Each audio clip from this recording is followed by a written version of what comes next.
All right, thank you for coming, everybody. This is the Golf Commission, January 20th, 2022. Meeting would call to order. First up, audience of citizens. Anyone wish to speak? Hearing none, I will close audience of citizens. Approval of the minutes, please. I'll make a motion to approve the minutes. I didn't find any here. Gail makes a motion, second. Second. Jim Bugello, second. Any discussion? All in favor? Aye. That's everybody. When do we add items to the agenda? You could add items actually right now. Okay, I'd like to add an item of, under old business, the ladies' locker room. And I would like to add an item on, policies. That we discussed in the past. Anybody object to that? Hearing none. Okay, so ladies' locker room and policies are added to the old business. We do, before we do old business though, we do have Tom from Fairway IQ. Can I jump to him first so we can get him and then we can go back to old business? I'd rather do so he doesn't have to hang around. And, Sure. okay. Tom, can you hear me okay? I can hear you fine, Mark, and thank you so much for everybody for inviting me. I have to chuckle. I look out the window and I see the snow and everything, and I'm calling you from Atlanta, Georgia. And if we had that much snow in Atlanta, nobody would be moving for a week. So kudos to the courses up north. And but thank you very much. Mark sent me the agenda. I know you've got a jammed full evening, and I'm here really tell you a little bit about Fairway IQ. I know Mark's done a lot of work early on about myself. Myself and my partner, Jim Ireland, have been in the analytics golf space for about 6 years. Prior to May, I ran the U.S. operation for a competitor, Fairway IQ. And Fairway IQ, right up the road from you all in Waltham, Mass, came to Jim and I, and we put together a package. And our main reason for making the change, very honestly, was consistently working product that gave the pros what they were looking for. And we've had an incredible 6 or 8 months as the business continued to grow. And it's literally one of these, you deliver what you say you're going to deliver when you deliver it, and it works all the time. And I don't know, Mark, how much you have talked about what we do as a system at your course. So I'll turn it to you and then open it up for questions. Okay. Basically, we are looking for something. I think our number one priority is the geofencing of the product and keeping carts out of areas that get a lot of traffic. That was of big interest, I think, to the Golf Commission, along with pace of play. And there's a lot of control things we can do with the program that wouldn't require us to have a ranger. I'd sent everybody a video. I don't know if you got to watch it. This was back at the beginning of the month. If you didn't, basically this product, Tom, correct me if I'm wrong, but I believe it attaches to the battery.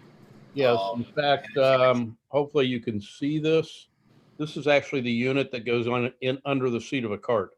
It's a little hard to see on a Zoom call, but I thought you'd like to see a live one, if you will. And this goes under the seat. It's completely waterproof. You can actually throw it in a lake.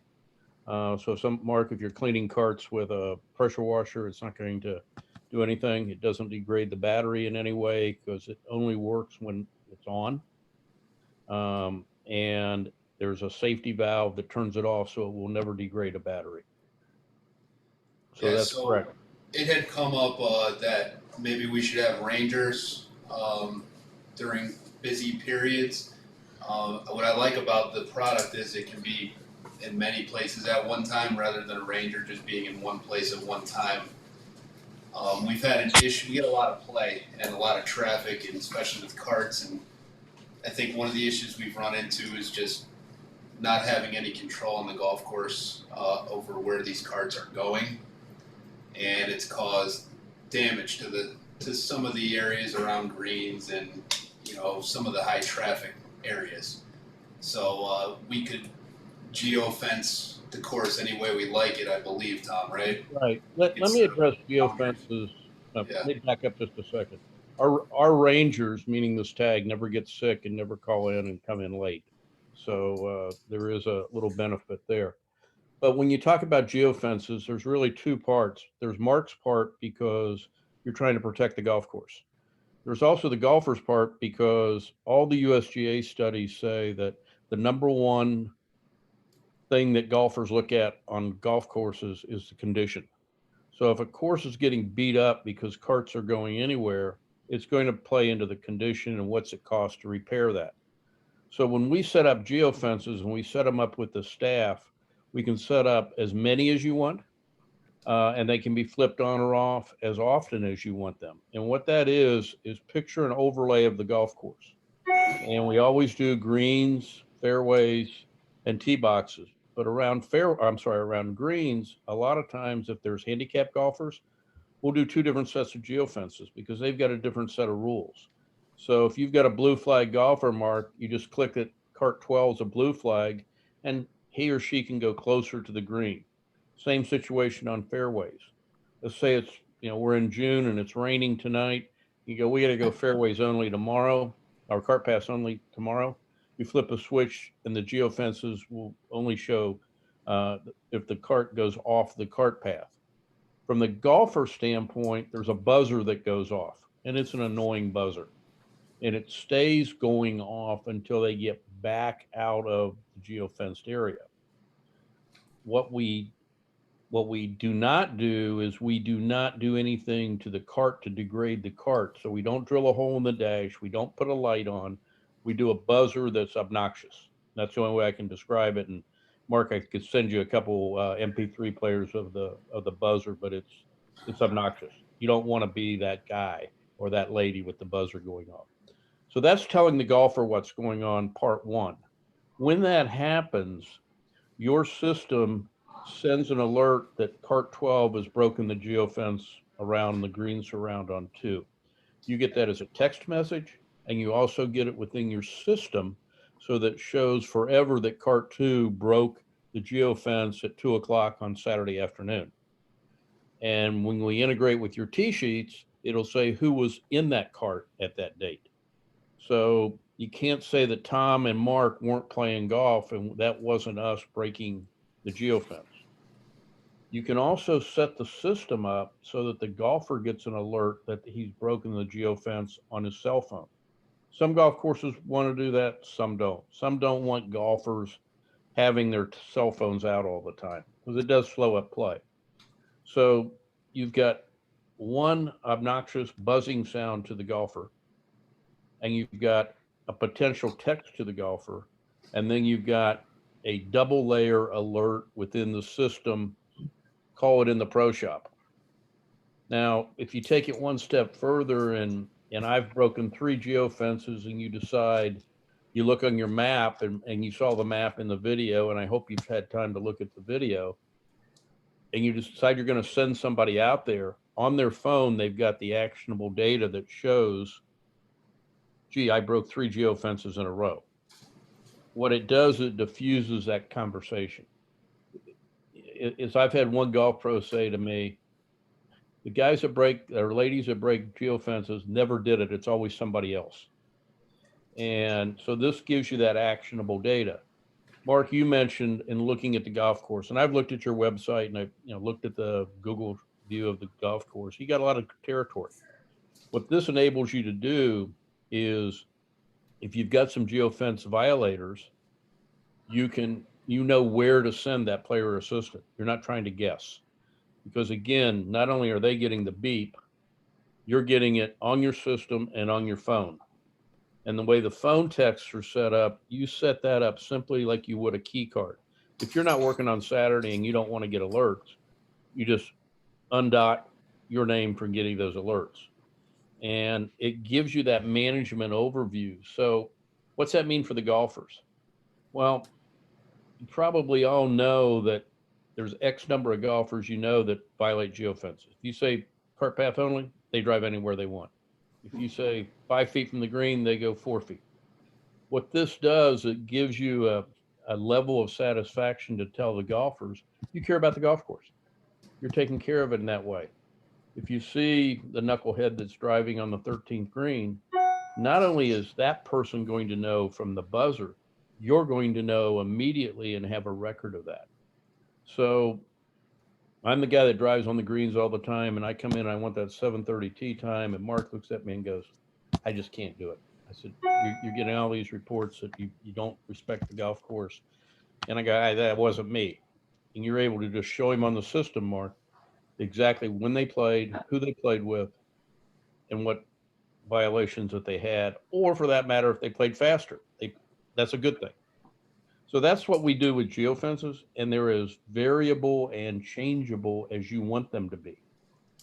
Some golf courses take and they ask us to geofence the entire property.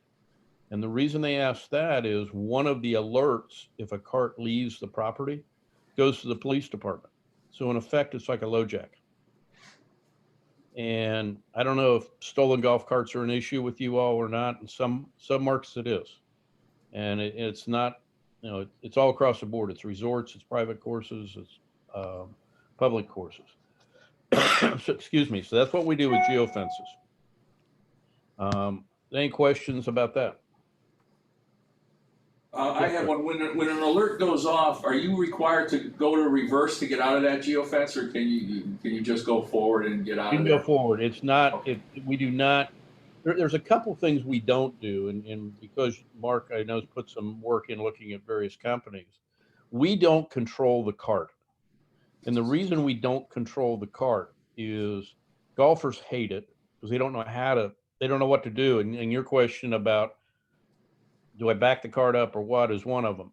The other is it's a liability issue that if I have a heart attack on the 14th hole and somebody's trying to get me back to the clubhouse, nobody's paying attention to geofences.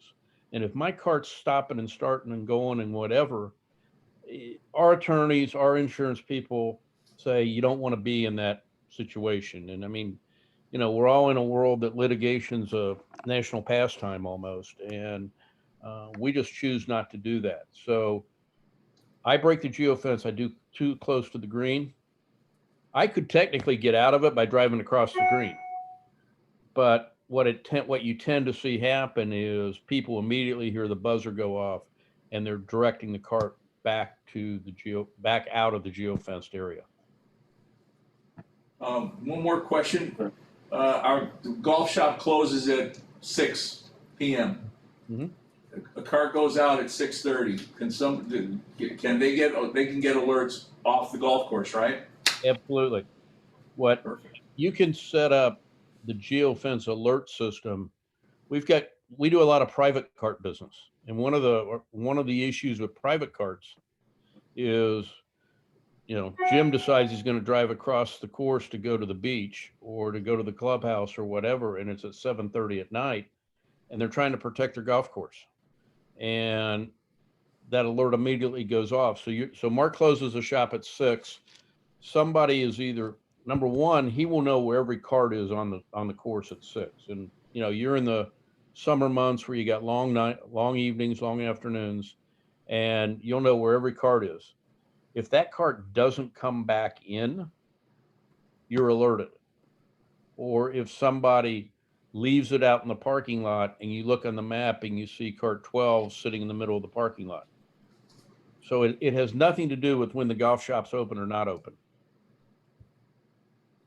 Most directors of golf set an alert, and Mark, don't cringe when I say this, but they want a 24-hour alert because if somebody breaks in and steals a golf cart, they want to know it. Tom, can you hear me? Yes, sir. I have a question for you. You said it's almost like a LoJack, so the police can be notified if it goes off the course or the premises. Is there somehow they can track that, or is it just going to continue to make noise? No, we can track it. You can track it, Yes. so you know exactly where it is. Yes. And okay, thank you. We've actually, and what I started to say about the geofencing the property overall, is there could be some insurance savings for you. That you go to your insurance people, your cart people. We've had some courses say, yeah, we've saved some money on insurance. We're not in the insurance business, so I just pass that along because it's come up a couple times. Thank you. We have a course in Louisiana that has lost a lot of golf carts. And we've actually tracked them down I-10 into Texas. Wow. Yeah, we have a question from Sebby. Go ahead, Seb. Yeah, hey, Tom, when you set up the GeoSource, can you set it up based on, I might have missed it earlier, can you base it on the radius around the green? And say, you know, can Mark go in there and say, hey, I want anything around, 20 feet or 30 feet radius from the green to establish the GeoSource? Absolutely. And it can vary by green.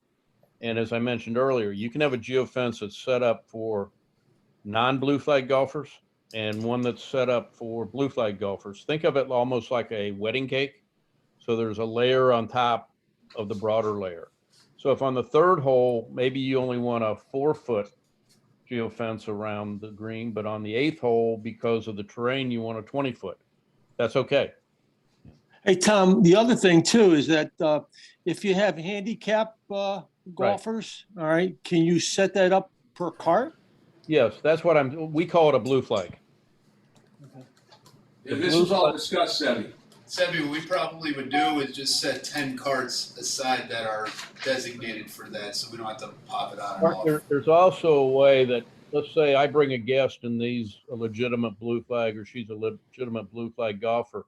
You can change my cart that you're assigned to me to blue flag for that day. It's not something Okay, thank you. permanent. Yep. The geofences live on the golf course. How Mark and his team use them is up to him based on rain, terrain, tournaments, whatever it might be.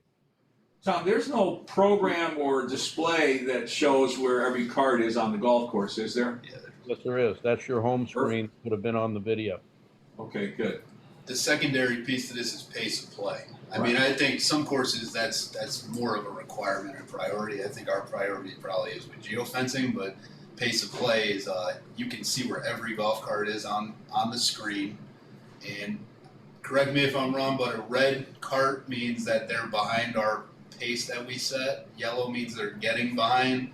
Green means they're good. Correct. We keep it simple: red, yellow, green, and green's good. If you're sitting there and you're looking in the pro shop and you're looking and you've set the pace per hole, let's say for a par 5, it's 14 minutes, and someone is falling behind pace and they go yellow, you get that alert that cart 12's gone yellow on hole 5. So you immediately know, A, to watch them if you want to on that home screen, or B, maybe they've been yellow, red, yellow, red, yellow, red.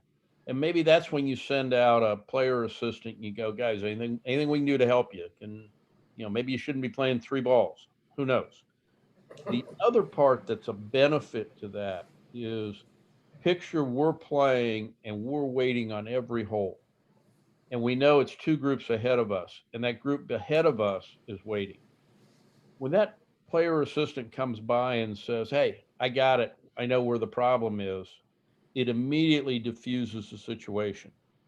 And to Mark's point about pace may not be as big of deal as it is at some other courses we work with, but when it is a big deal, it's a big deal because it may only be Saturday mornings. But that Saturday morning, it's always Jim, Tom, Fred, and Bob that are playing, that are red all the time. Again, Mark can use that data and say, I can't give you that 7:30 tee time. Same way Mark can adjust the goal times. Let's say for the common term, the dew sweepers in the morning, maybe the goal time's 4 hours and 5 minutes. Well, as you get later in the day on a Saturday or a busy Friday, maybe it should be 4:25. That automatically changes per hole. So what you're not doing is measuring slower players against a faster pace. some courses do not, I mean, some courses use the pace information as simply that information. So they can keep an eye on what's going on and where do I need to send somebody that there's a backlog. We have a lot of courses that add tags to their beverage carts because they want to know where the beverage carts are. And if somebody calls in and says, I haven't seen the beverage cart, I'm on the 7th hole, you look on the map and you go, hey, they're coming right down the 8th fairway. They'll be with you in just a second. So there are benefits that are beyond just nobody plays on time. Now, the other part, and I always go back to the golfer, because everything you're trying to do, and the lady that mentioned the ladies' locker room as an example, everything you're trying to do is to give a better golfer experience. And if we're those golfers that play on Friday afternoons and it takes 5 hours to play, as far as I'm concerned, it's a slow experience, and they talk about that. So we always talk about everything we try to give to Mark and his team is to enhance that player experience. A better looking golf course. You're controlling where people are going and you're managing it. You're watching the pace of play. So what's all that kind of adds into a better golf experience at your club?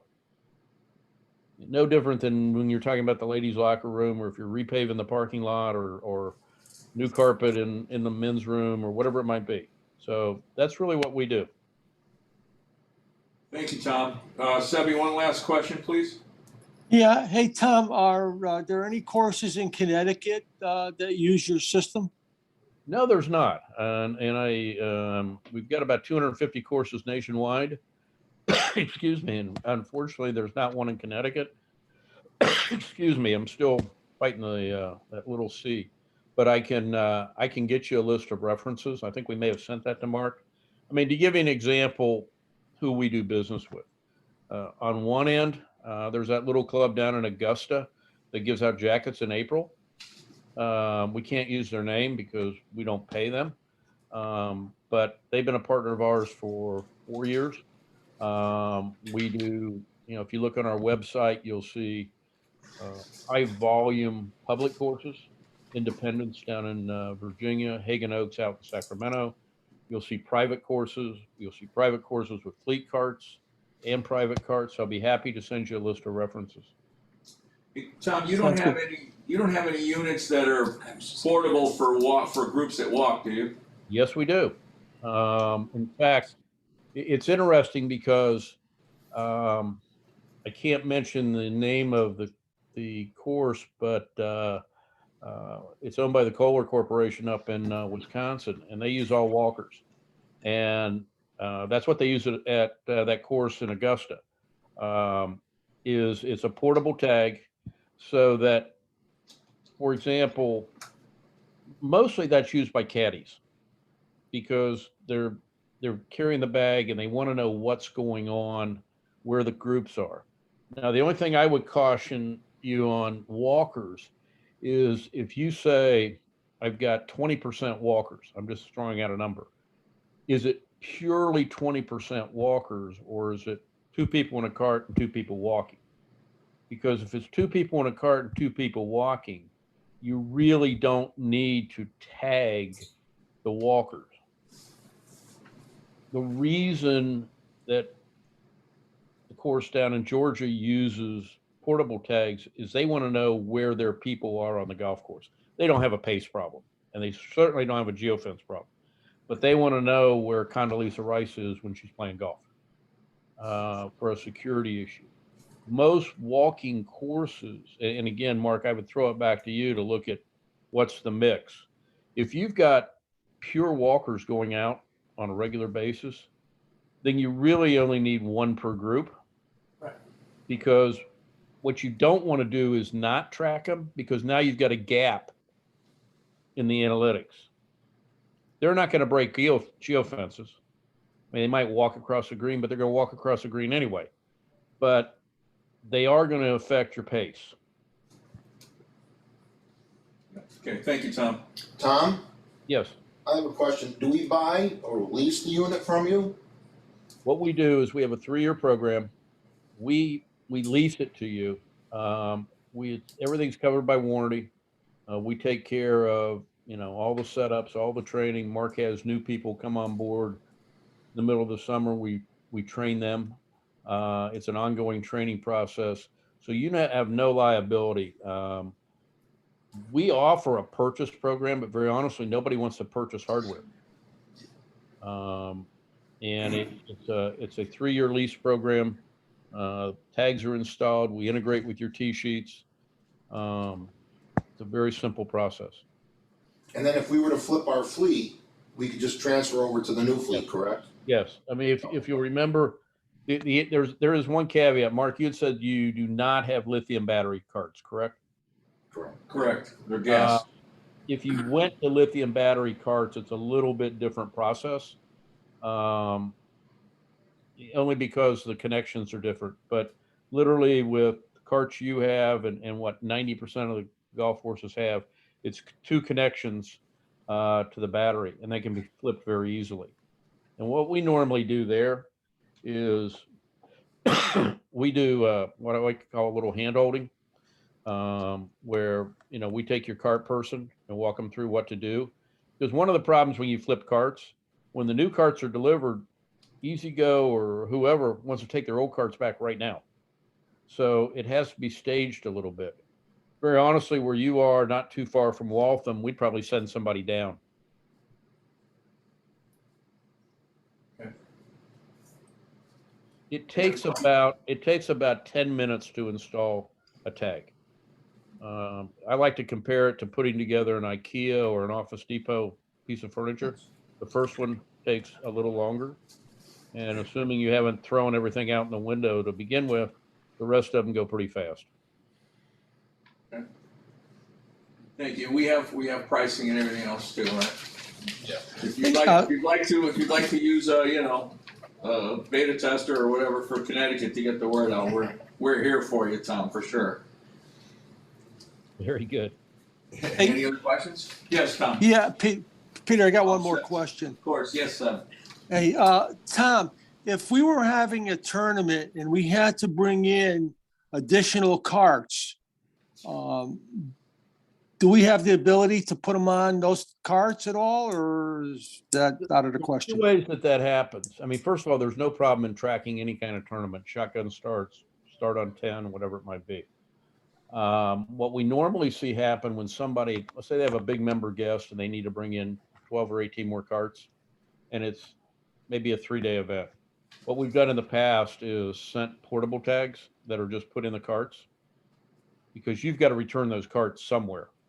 And so you use them for the tournament, and then we just work a rental program of a couple-day rental program. Great, a rental with. Yeah. That would be. Thank you. Thank you. Any other questions for Tom? Tom, that was awesome. Thank you so much. Thank you for the opportunity. I know you all have got, I saw the agenda, so I know that I want to respect your time, and we look forward to working with Mark. Mark's been great. I hope we've provided everything he needs. Yeah. And again, And if you have a chance to look at the video, please do.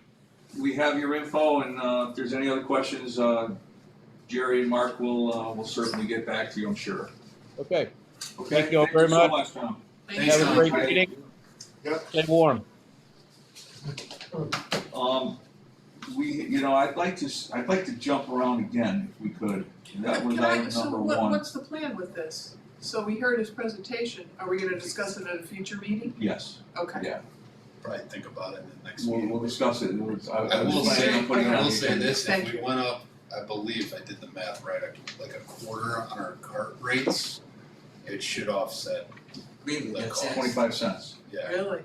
Wow. something to think about. Okay. Yeah, my only question is, are you gonna be able to monitor? I mean, if these things starts coming in, who's gonna go out there and be talking to these people? We don't have a player assistant. Well, we do have an no, but assistant if we pro. have 2 people in the shop Yes. or we have a cart attendant, Yeah.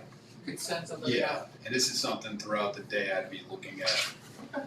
Trying If to you stay, can yeah. man it. You know what, and I think as people get used to it, I think it becomes less of a chore, because people know. Probably. We'd be Hopefully. focusing more on pace and play, I think, after the first 3 Right. months, because the geofencing are regulars that may break our law, we'll just say we'll probably stop too. Yes. Yeah.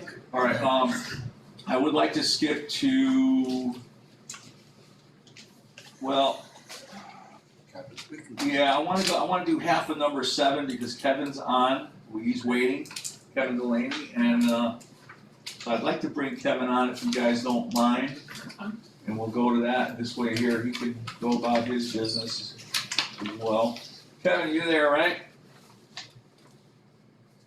He's on mute. All right. I am here. Okay. Okay, Kevin, we all saw your proposed budget versus RFP response. Yep.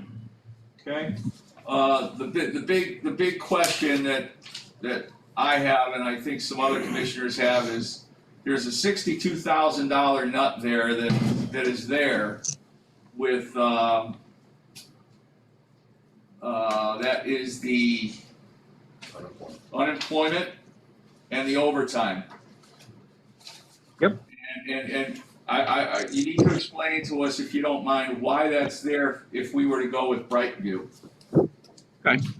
Well, before I dig into just those elements, I kind of want to lay out, hopefully everybody has the sheet to at least as a reference point. Okay. So what we kind of did first was try to break down between maintenance and overhead, and there's just general assumptions as far as what's considered between the two. So I don't, if anybody's offended by overhead, it's just anything that essentially was not maintenance.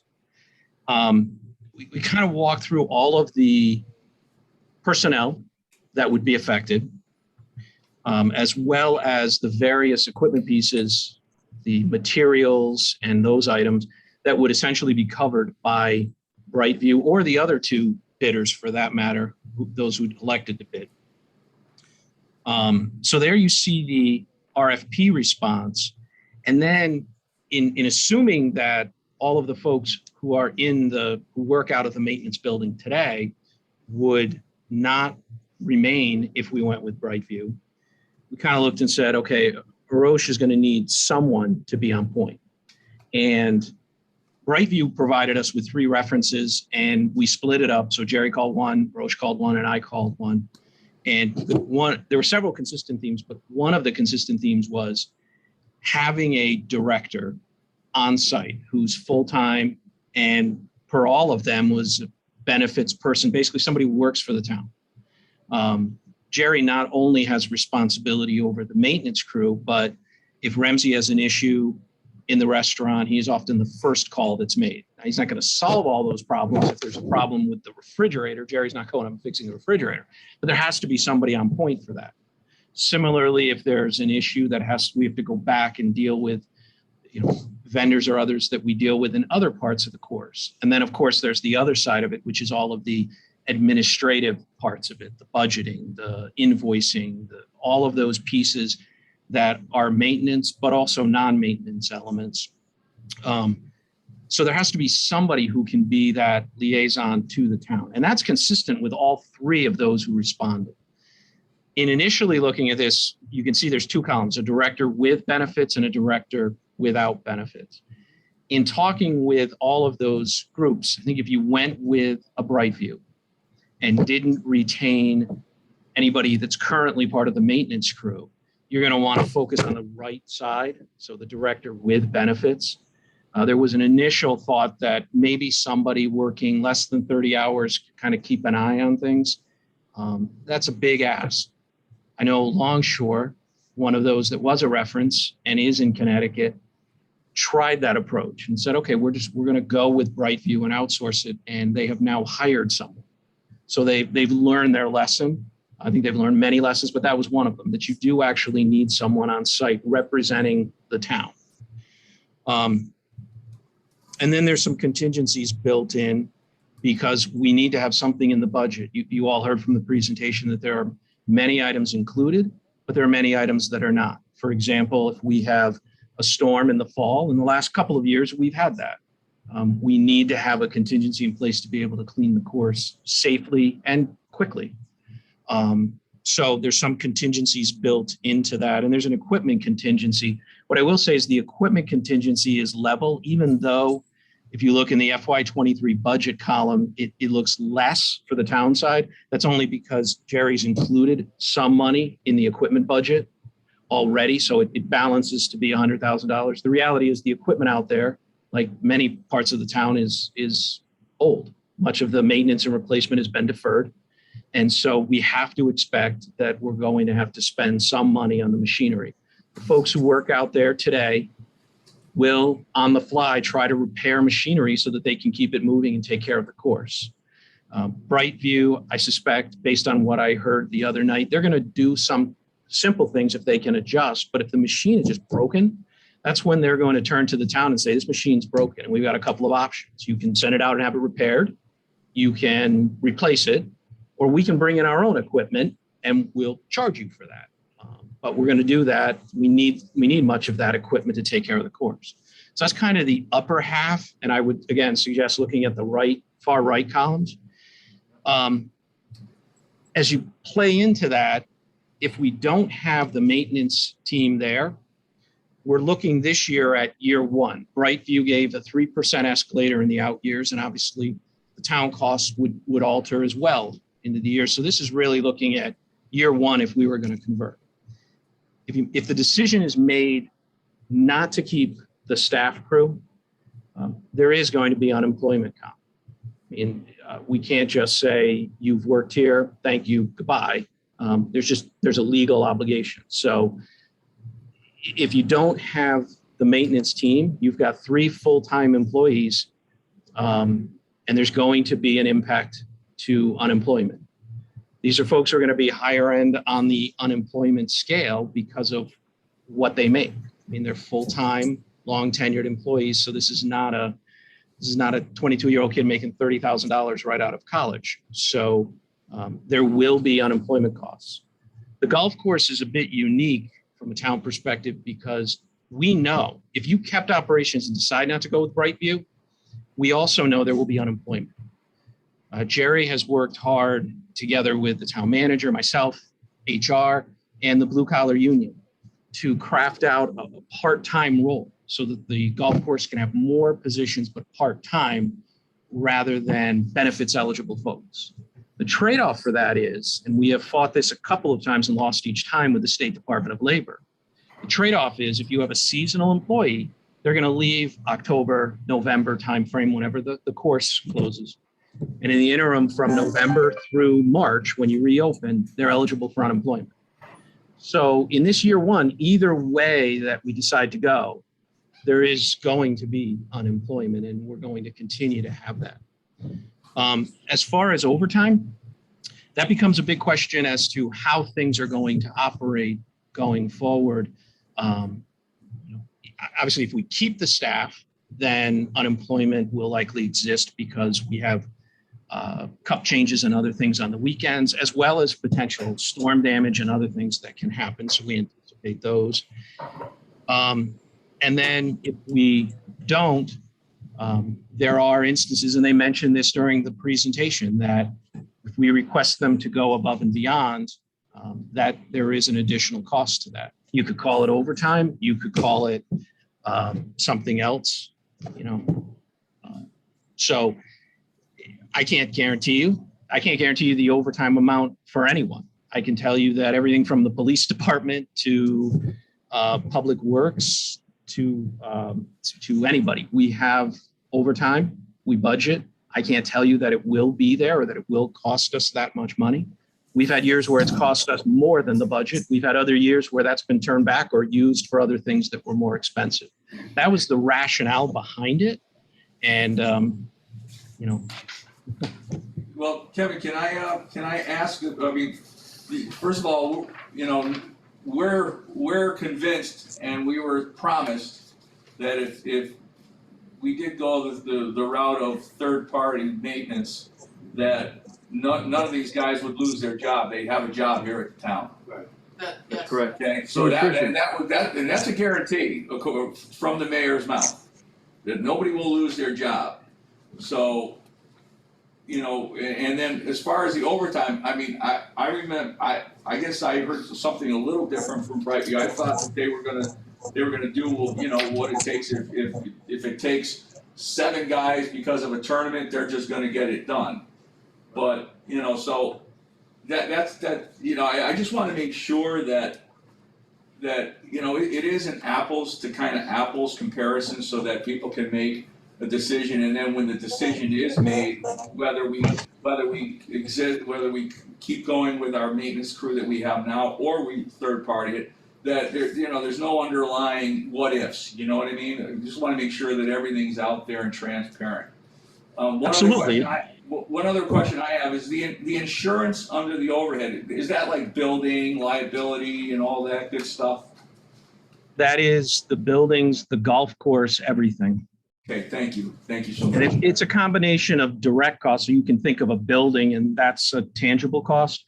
Yeah. The way Kerma, who's our insurance carrier, looks at it is it's an umbrella coverage for the entire town. And so they look at either acreage or square footage of a building, and that's how to kind of push it out.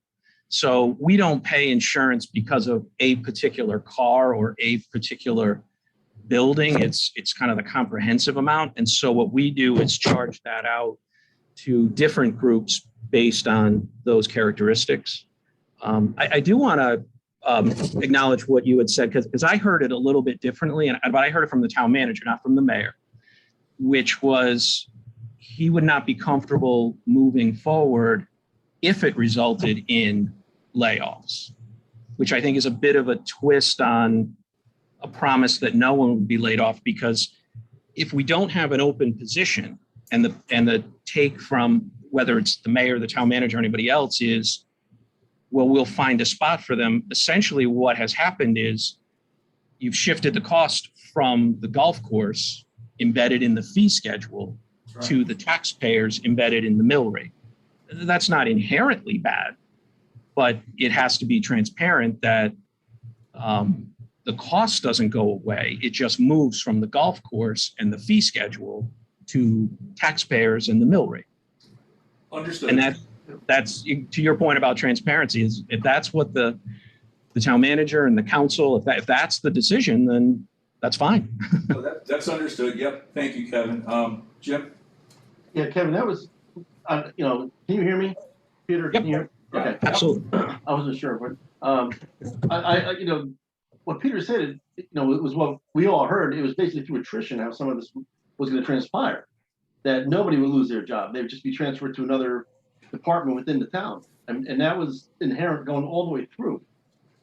So, I'm going to second exactly what Peter said, because that's exactly how I perceived this whole thing to happen too. I'm not sure where the mayor expected them to move if he made that comment. I'm not sure of open opportunities within those unions, but I mean, if there are, then I don't know. But my other question I have, when this, you know, they have the contingencies down below, where the, you know, operating and contractual services and repairs and maintenance. Now, I'm kind of perplexed here because they only put 20,000 in there, right, for their contingencies. That they said, those are our contingencies. Okay, but they also said the same thing going forward. Like, listen, if, you know, repairs and maintenance or supplies are $20,000, but now I'm being told that, well, wait a minute, you know, because, you know, we discussed this earlier at another point, that they're close to 50,000. So where are they coming up? Why is there such a disparity between what they were saying and the actual numbers? In other words, like the sand was 120 ton versus 100, or the sand and basically the repairs and maintenance and the parts. Kevin, Well, where did Brighton you get their numbers that they said they went back 3 years? And they talked to somebody at the to get town. an average. Yeah. Did they just look at public record, you think? it could be. I mean, they could go back to budget documents. We did have one bidder did ask questions about I don't believe it was Brightview, but they did ask the purchasing department a little bit of history. So they went back to the budget because they were asking about some of the irrigation and other things that came up in the recent budget. And essentially what happened is different budgeting methodology. Instead of lumping it all into one line, some additional lines were added in recent budgets. The overall impact was the same. It's just, do you show all of the detail in the budget or do you just lump it in and say maintenance, if you will? So I know that bidders were looking online. We certainly have our actuals as well as our budgets all posted for anybody to look at. As far as how they're going to get there, I'm not sure how they're going to get there, because I also, somewhere in this, I spent over 20 years in the private sector. We always made sure there was some margin in there. We weren't doing it for the kindness. So somewhere in here, they're making money too. As far as why the numbers are so high, the best thing I can tell you is, as I said at the beginning, our machinery is old. Jim Simons could work 24/7 and he'd be repairing and still have things left to repair. And the same thing is true in the golf course. I tell the story that I go out there every Tuesday and grab the financials and talk to the guys and look around. And one Tuesday I drove out to pick up some stuff and Jerry was upside down, waist deep in a backhoe trying to get it going so that they could go use it. Kevin, I think, they came up with a $20,000 in their RFP for maintenance and repair, pretty sure. They have a not to exceed 20. Not to exceed 20. And if they did look at if they did look at our records, it could be very misleading, because we have a budget item called auto parts. And that's not really auto parts, that's just parts that we use for equipment. Yep. And that's $30,000. So I mean, if they look and they see auto parts, they can say, well, we don't have any cars, we don't need any cars, So this is just an assumption that if they did look, they saw auto parts and they're saying, well, we don't deal with cars, so it must be 27,000. I don't know. Yeah. That's that is a risk with outsourcing. With anything we outsource, and we've had good luck in some places and not as good an experience. I will tell you, I had a conversation with Kevin from Amsterdam, New York, who is their GM, and when the guys mentioned that they just renewed with them, it didn't surprise me in the least. Kevin raved about them. He had nothing but good things to say. But as I probed a little bit, I want you to be aware that based per Kevin's own words as the GM and golf pro out there, he said 16 of our 18 greens were brown when we started. We had an incredibly expensive group. And when they were done, they were left with one GM. The rest are all part-time and their greens have come back. Their play is way up. I guess I would ask the question, as a hacker, not a golfer, I look at the course and say, it doesn't look bad. Actually, and the feedback I hear from most people is that the course is in good shape.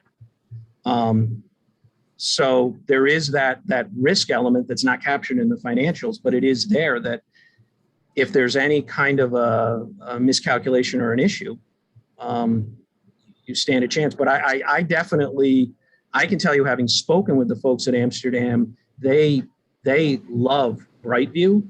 But I think their starting point was also dramatically different than where Timberland would start. But that again is as a hacker, not a good golfer or strong golfer. So, right. Jerry. Kevin, I just want a point of clarification. The guys you talked to, was the GM the golf pro too? Yep. And he's town employee, so he's 12-month benefits eligible. Yeah, and he manages the place. So he would be the person who would manage the registers. He manages the Brightview relationship as well as their clubhouse, their restaurant, their whole thing up there. And he, like I said, he raved about it. But again, their starting point, I think, was different than where we'd be starting. And there's of course. Yeah, Kevin, is there any way that we're gonna, have any type of service guarantees if we do go to Brightview? And where I'm concerned is if they don't meet our expectations in maintaining the golf course, I think there should be some type of financial guarantees back to the town. That came up in our discussion with the RFP, Sevi. We did. But what would that metrics be? I hear you. You fire them. Have a metrics. No. Well, how do we measure whether they live up to our expectations? What Thank do you you, Gail. put in for metrics? And, because it has to be quantifiable. You can't say, well, the course isn't as good as it used to be. What are the metrics? I think that's very, very difficult to do. Yeah, that's But that's what you would have to do, left to or interpretation, yeah. they're not gonna sign off. Well, if they lose the greens, that's one way to go. Well, define lose the greens, Yeah. isn't that also subjective somewhat? And the other challenge becomes the driver of it. If you lost the green because the irrigation system went down and the town was unwilling to foot the bill to fix it, no water, no green, I guess I put it in. I would hope that wouldn't happen, but we've had years where we've had problems, and then we've had other years where we haven't had any problems. I mean, Jerry, I'm sure can right off the top of his head tell you good years and bad years. Sure. Peter, one thing I'm gonna ask, Kevin, you said about the equipment, how the equipment is damaged and stuff like that. I mean, no matter which way you look at it, if the town's still there or Brightview coming, the equipment's gotta be fixed no matter what. That's correct. You're in Absolutely. the golf course, so you got your back up against the wall. That's why the 100,000 is there for everybody. Okay. Yeah, that's what he said. Can I speak? Yes, absolutely. If you look at the RFP, Brightview has a not to exceed of $20,000 for the annual repair of the existing equipment. We currently have budgeted in 2 line items, parts and maintenance and repair. Because part of the maintenance and repair is should we need to go to an outside vendor to service our equipment, it would come out of that line. I wanted to differentiate between the two. Parts are parts and maintenance and repair is maintenance and repair. We will spend close to $60,000 this year. A year to date, we've already expended close to half of what's allocated in both accounts. And we're just getting started. And we've got to get to July 1. So to go to an apples to apples comparison, there's no way in hell that anybody coming in is going to maintain that equipment to the standard it's maintained currently for $20,000 a year. So you better be ready to pony up some money, bottom line. Granted, hey Kevin, that auto parts line, can we just change it just for aesthetics to make it like equipment parts or something? Something ridiculously stupid, but It's 60,000 per average. It's 30,000 for auto parts. Years. That's about what it, okay. I mean, we could just change it to parts, take auto out of the parts would be great. parts. Yes, Gail? So my concern is similar to what we talked about at the beginning. There are people who are outside of this meeting, I'm thinking of the town council members who attended the presentation, who are going to probably be the decision makers in whether we did this or not, and may look at this document, and I don't think it's as clear and transparent as it should be, in the sense that I agree that while you might have some overtime and unemployment compensation, it's not going to be the same level when you have less employees. And I would propose that get moved, some of those dollars get moved up into what is truly gonna be, a contingency, if you will. Because the way, if I were looking at this as a town council, I would say, how could the cost be exactly the same to the dollar, whether we do it or whether Brightview does it, on all of the overhead items? It's just, especially as we just said, the overtime and unemployment. And I think you really need to have a clear document that other people are gonna be looking at, who are gonna be making decisions around this. Can I add to that, Gail? Kevin, as you go long-term on that actually goes away. If you think about it. So if you do the true projection of this thing and go out all 3 years, you may have that unemployment there for and overtime, whatever, for the first year, but after that, it's going away because just, you only get so many weeks of unemployment. After that, it drops off. So there's that savings long-term, right? Are we in agreement with that one? You would save that. However, you also, if we were to look longer term, Brightview has escalators for Well, their cost as well. that's So correct. we'd have to balance. Granted, but so ours. So it doesn't really matter. In the true sense, it really doesn't matter. I mean, the costs are going to go up a certain level, whether it's internal or external, it's irrelevant. That's not the point, right? You can Well- say that the town's budget's gonna grow too. And it is, because you're not gonna, right? It's just. Well, what it is, but it's more controllable. When you hire someone and you agree in a contract to pay them an amount for the next 3 years, any savings they realize, any costing escalators they have will be on them. If you maintain it in the town, you have the opportunity to do that yourself. You have the opportunity to adjust. For Or example, adjust with well, for rates. example, you have 3 full-time employees there. One of them could actually retire anytime he wants to. If you take an employee who's at the top of his scale and that person retires and you replace that person with someone lower on the pay scale, you may very well realize $20,000-$30,000 a year in savings. If that happens with Brightview, that could be $20,000-$30,000, but that's all for them. But you're right. I mean, there's the unknown. There's also the risk of inflation. I mean, if we keep it in-house, we have that entire risk. If we go outside, we don't have that from the operating materials, the fertilizer and the other chemicals, but you do have it for the other elements. And $20,000 today, if the economists are right, isn't going to buy nearly as much as it will 2 years from now. So there's pros and cons. Right. And I'd say the other thing to think about is if you take the far right column, you're looking at about $900,000 with all of the elements for Brightview as compared to 882.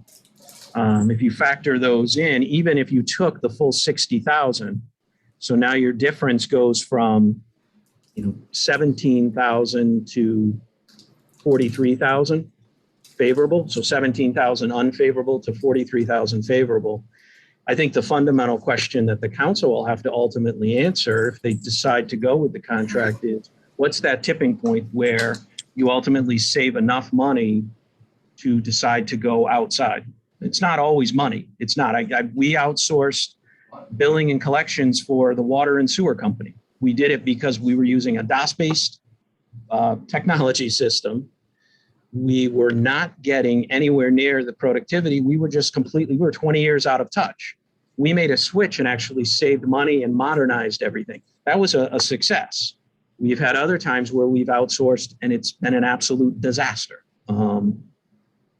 So there's a point where you have to say, okay, how much do you save where it's worth that risk? Or in the case of Amsterdam, when I talked with the GM there, he said, listen, we were at a point where the course was in terrible shape and the price tag was way too high for them. That hurdle was extremely low because they really had not much to lose. You had a lousy course with not much play and very expensive. That's a perfect scenario for outsourcing. There's other courses I can guarantee, because I've actually spoken to one in New York where I used to play, and they're very happy with them. And they are, and it's a very similar situation that what we have. But my question to you, I actually have two, is, has the town decided if we do go down this road and there is a savings, where is that money going to go? Does that go back into the general fund?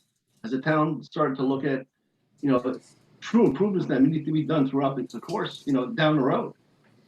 Well, you're still going to have a fee schedule. So the cost of running the course plays into what those fees are. Now, if you keep your fees flat and you realize the savings, there would be money left over. We've had some conversation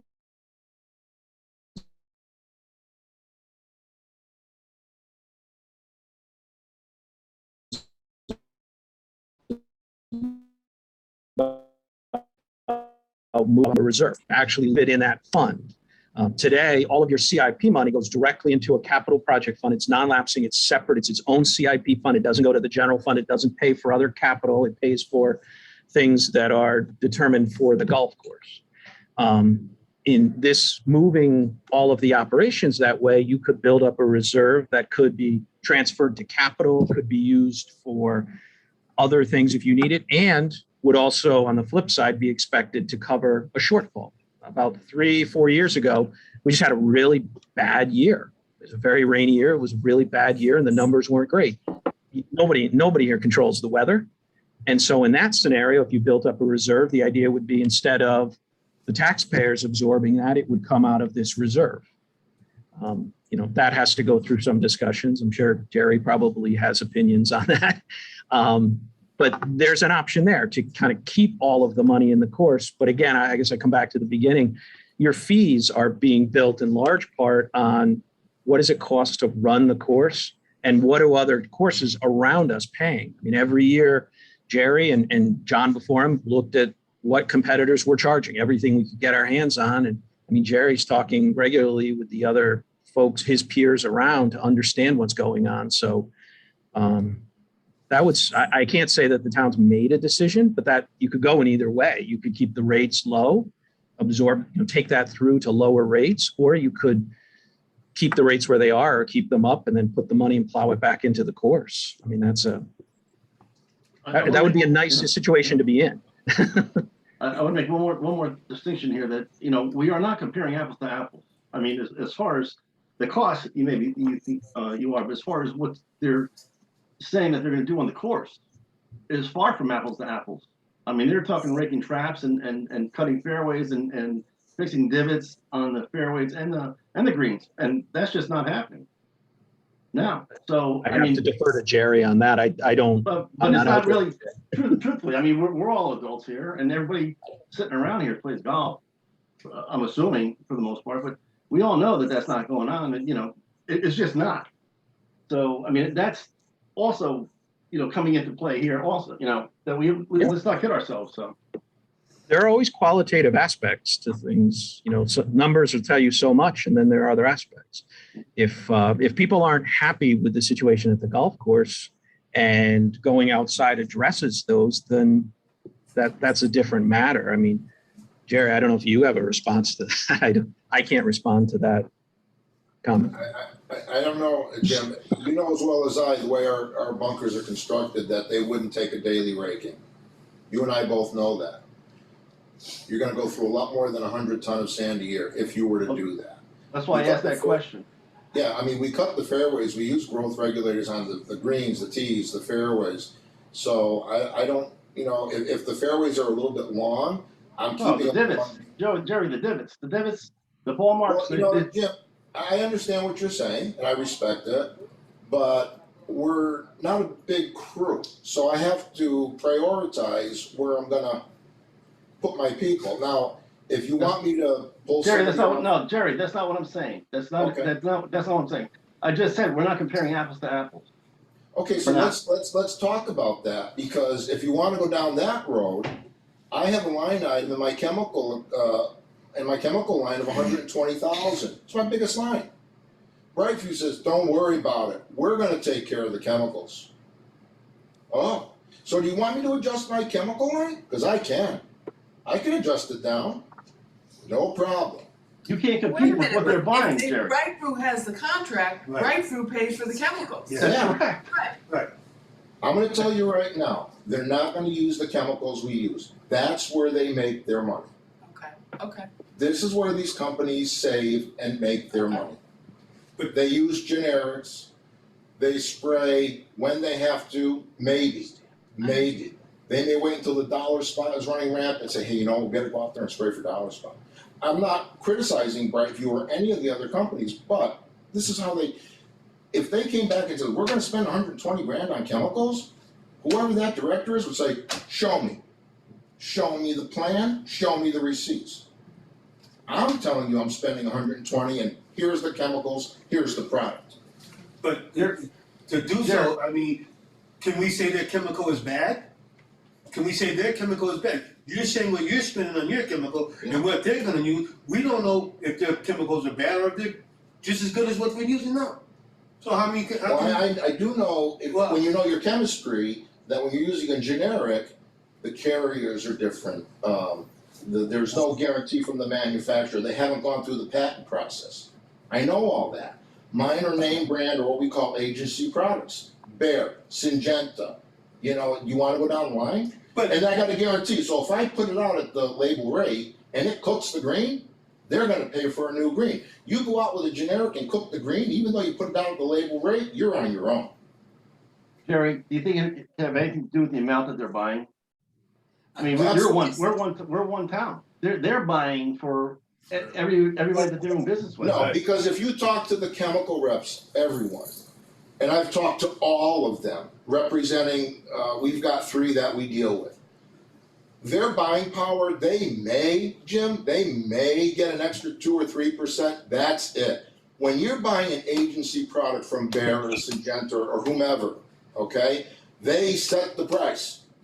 They don't give a crap who you are, they set the price. Now, the generics, on the other hand, they could play games all day long, and they do. Because I've talked to the chemical reps that are selling to places like Brightview, and they are using generics.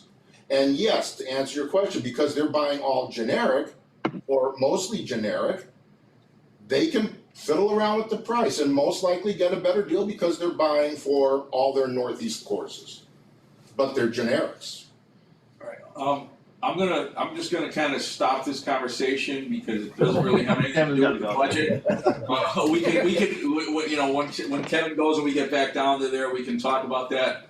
Sebi, if you don't have anything to say for the budget, and I know Joe, you had your hand up before. Do you want to say something, Joe? It kind of pertains to the discussion we're having now. I'll defer to Kevin and let him finish. Okay. And then I'll raise my hand later on this topic. All right, so Kevin, thank you. Anything else for Kevin specifically, Jerry? What about this budget? Oh, well, that's all up here. It's the same budget. Oh, so is this the budget is this been approved? Oh, well, it's not been approved, but it's been submitted, right, Kevin, this budget? It will get submitted March 1st. It's going to be reviewed with Arosh when he returns. The only ad that isn't in the budget you're looking at would be the 92.5 of contingency, equipment contingency. Everything else we pulled from Jerry's budget. Yeah, I saw that there. Yeah. So his budget will be a little bit lower. Yeah, I see that they look for, okay. Thank you all I'm for the just feedback. curious where we were in the process, so this will be submitted in March. It will. And thank you for the feedback. I will look at overtime and unemployment. I appreciate that.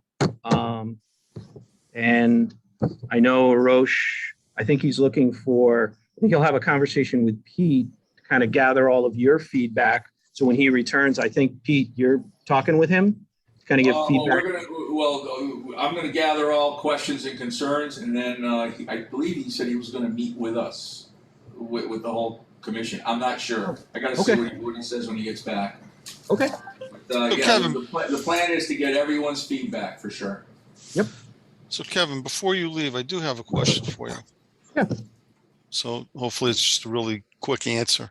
You made the comment that the employees that support the golf course, basically their funding comes from the fee schedule, or did I misinterpret that? No, it does. The golf course is intended by ordinance to be self-sustaining. So it would be all of the equipment, it would be the salaries, benefits, all of the items you see in this budget are intended to be covered by the fee schedule. And when you made that comment, that was my takeaway, that the golf course is intended at some point, if it's not on an every year basis, to be self-sufficient. And so it's driven primarily by the fee structure that we put forward. And it's budgeted that way. Actuals could come in, during COVID, the golf course did exceptionally well financially. Right.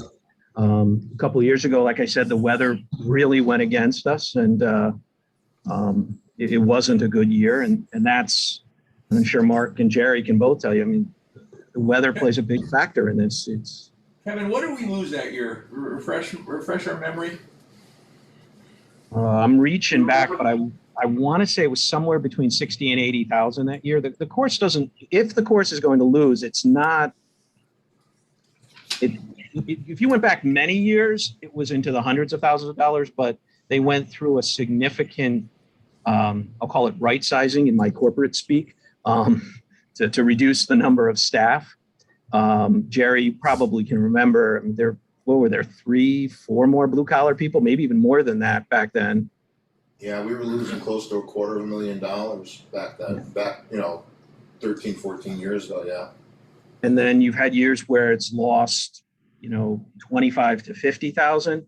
You had last fiscal year, it made rough numbers, I don't have in front of me, around 160,000. I mean, it was an incredible year. I mean, your course was, every time I talked to these guys, it was, yeah, we're full. We're as full as we can be, which is great. I mean, it's obviously hugely valuable to everybody, residents and non-residents. I can tell you any feedback I have heard, and I don't solicit it, so it's all unsolicited, but it's been great.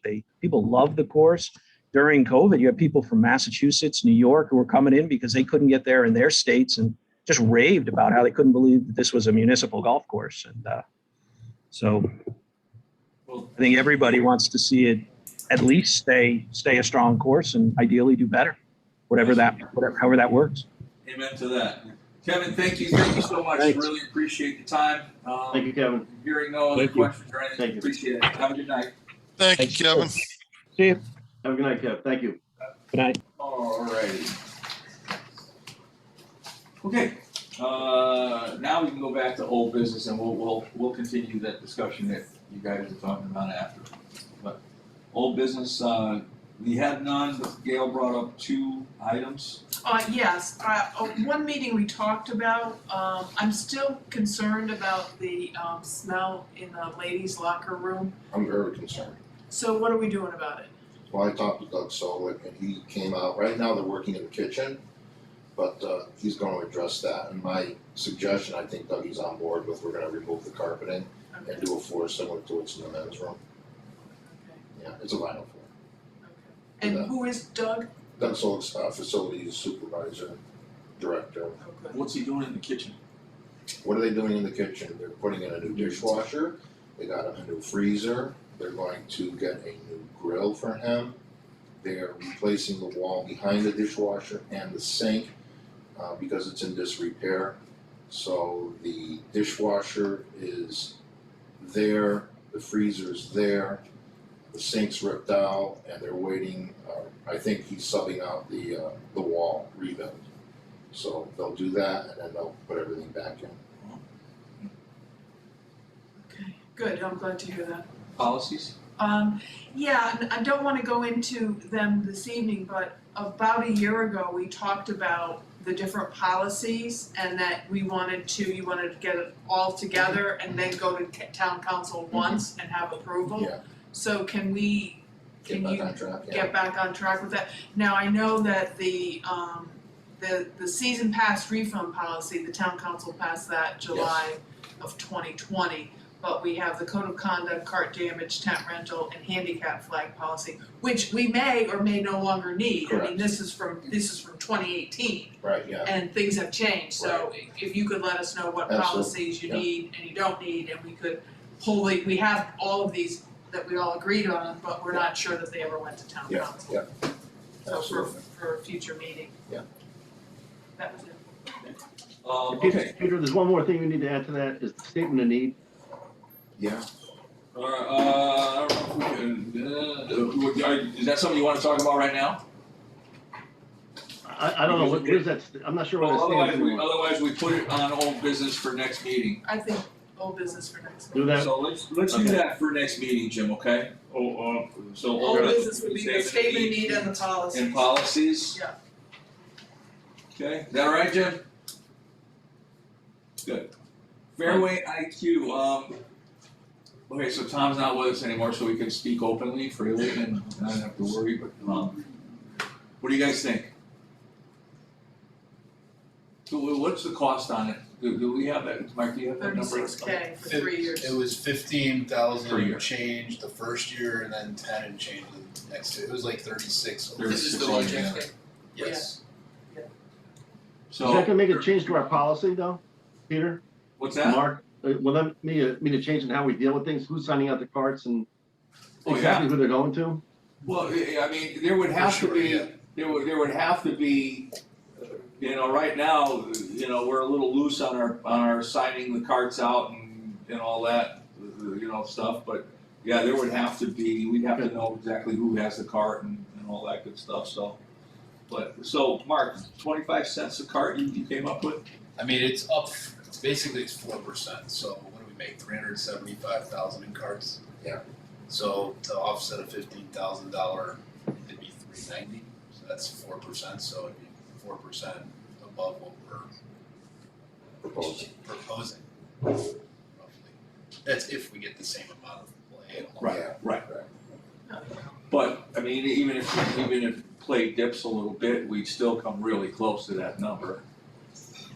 You know, I don't know, I And was overall, always, we're improving kind of the player experience, even though they don't have GPS and all this bells and whistles. I think we're gonna have a much better product, especially keeping cards out of some of these really bare areas, and then obviously the pace of play helps. And I mean, I think we do have the adequate amount of staff to, if there's an issue, we can now see it instead of waiting for a call to come off the course. We can now address it before it becomes a problem, and we have a card attendant or 2 people in the shop usually at all times, so I think that'd be a huge benefit. I mean, and I think the geofencing was the #1 priority. We've talked about it a million times, how we think people drive where they're not supposed to all the time. well, And I mean, I think that you see it, right? Yes, sir. Okay, Yes, sir. thank you. we would go from essentially, I think the first few months, there would be an adjustment period, and they would have to get the buzzer a whole lot, and we'd be able to track obviously their profile, you know, who's driving the car where. But I think after a few months, they would learn. I would hope. So what would the cart price be if we were to do it? It's proposed now. Raised it $1 now. So, what'd you have it at, $11.99? Right. So if you go up 4% Yeah, on that. To get you to a whole number, Alright, so so at it's- 1951, I think with tax, it comes out to what, 2175, something like that. Oh, you're talking about like an 18-1 card. Yeah, I'm talking 18. Yep. And what are they now? So that I think you get back a quarter, should they? You're gonna be between a 25-cent and 40-cent increase based on, you know, to justify it or offset the cost. That's if we do the same amount, but I think we're actually down in cards We are. this past year compared to years past anyways. Well, there's a timing thing, because if the rates are gonna go, they gotta, and Well, I have to know right now. that's what I mean. Yeah. So I mean, I can readjust it, no problem, but you gotta let me know. well, but my concern is this, we go with the rates, adjust it, and the town council says yes, and then we propose this, and then they say, no, you can't get this. So you know what I say, it sounds to me like we're asking for a package deal. You know, we wanna increase the cost to cover offset this. I don't wanna increase the cost, and then the town council says, well, but you can't get this. We haven't even budgeted for this yet. No, this hasn't gone to council yet. This is Right, scheduled, I I have to get understand this into Kate by Tuesday. My Right, rates are but- scheduled.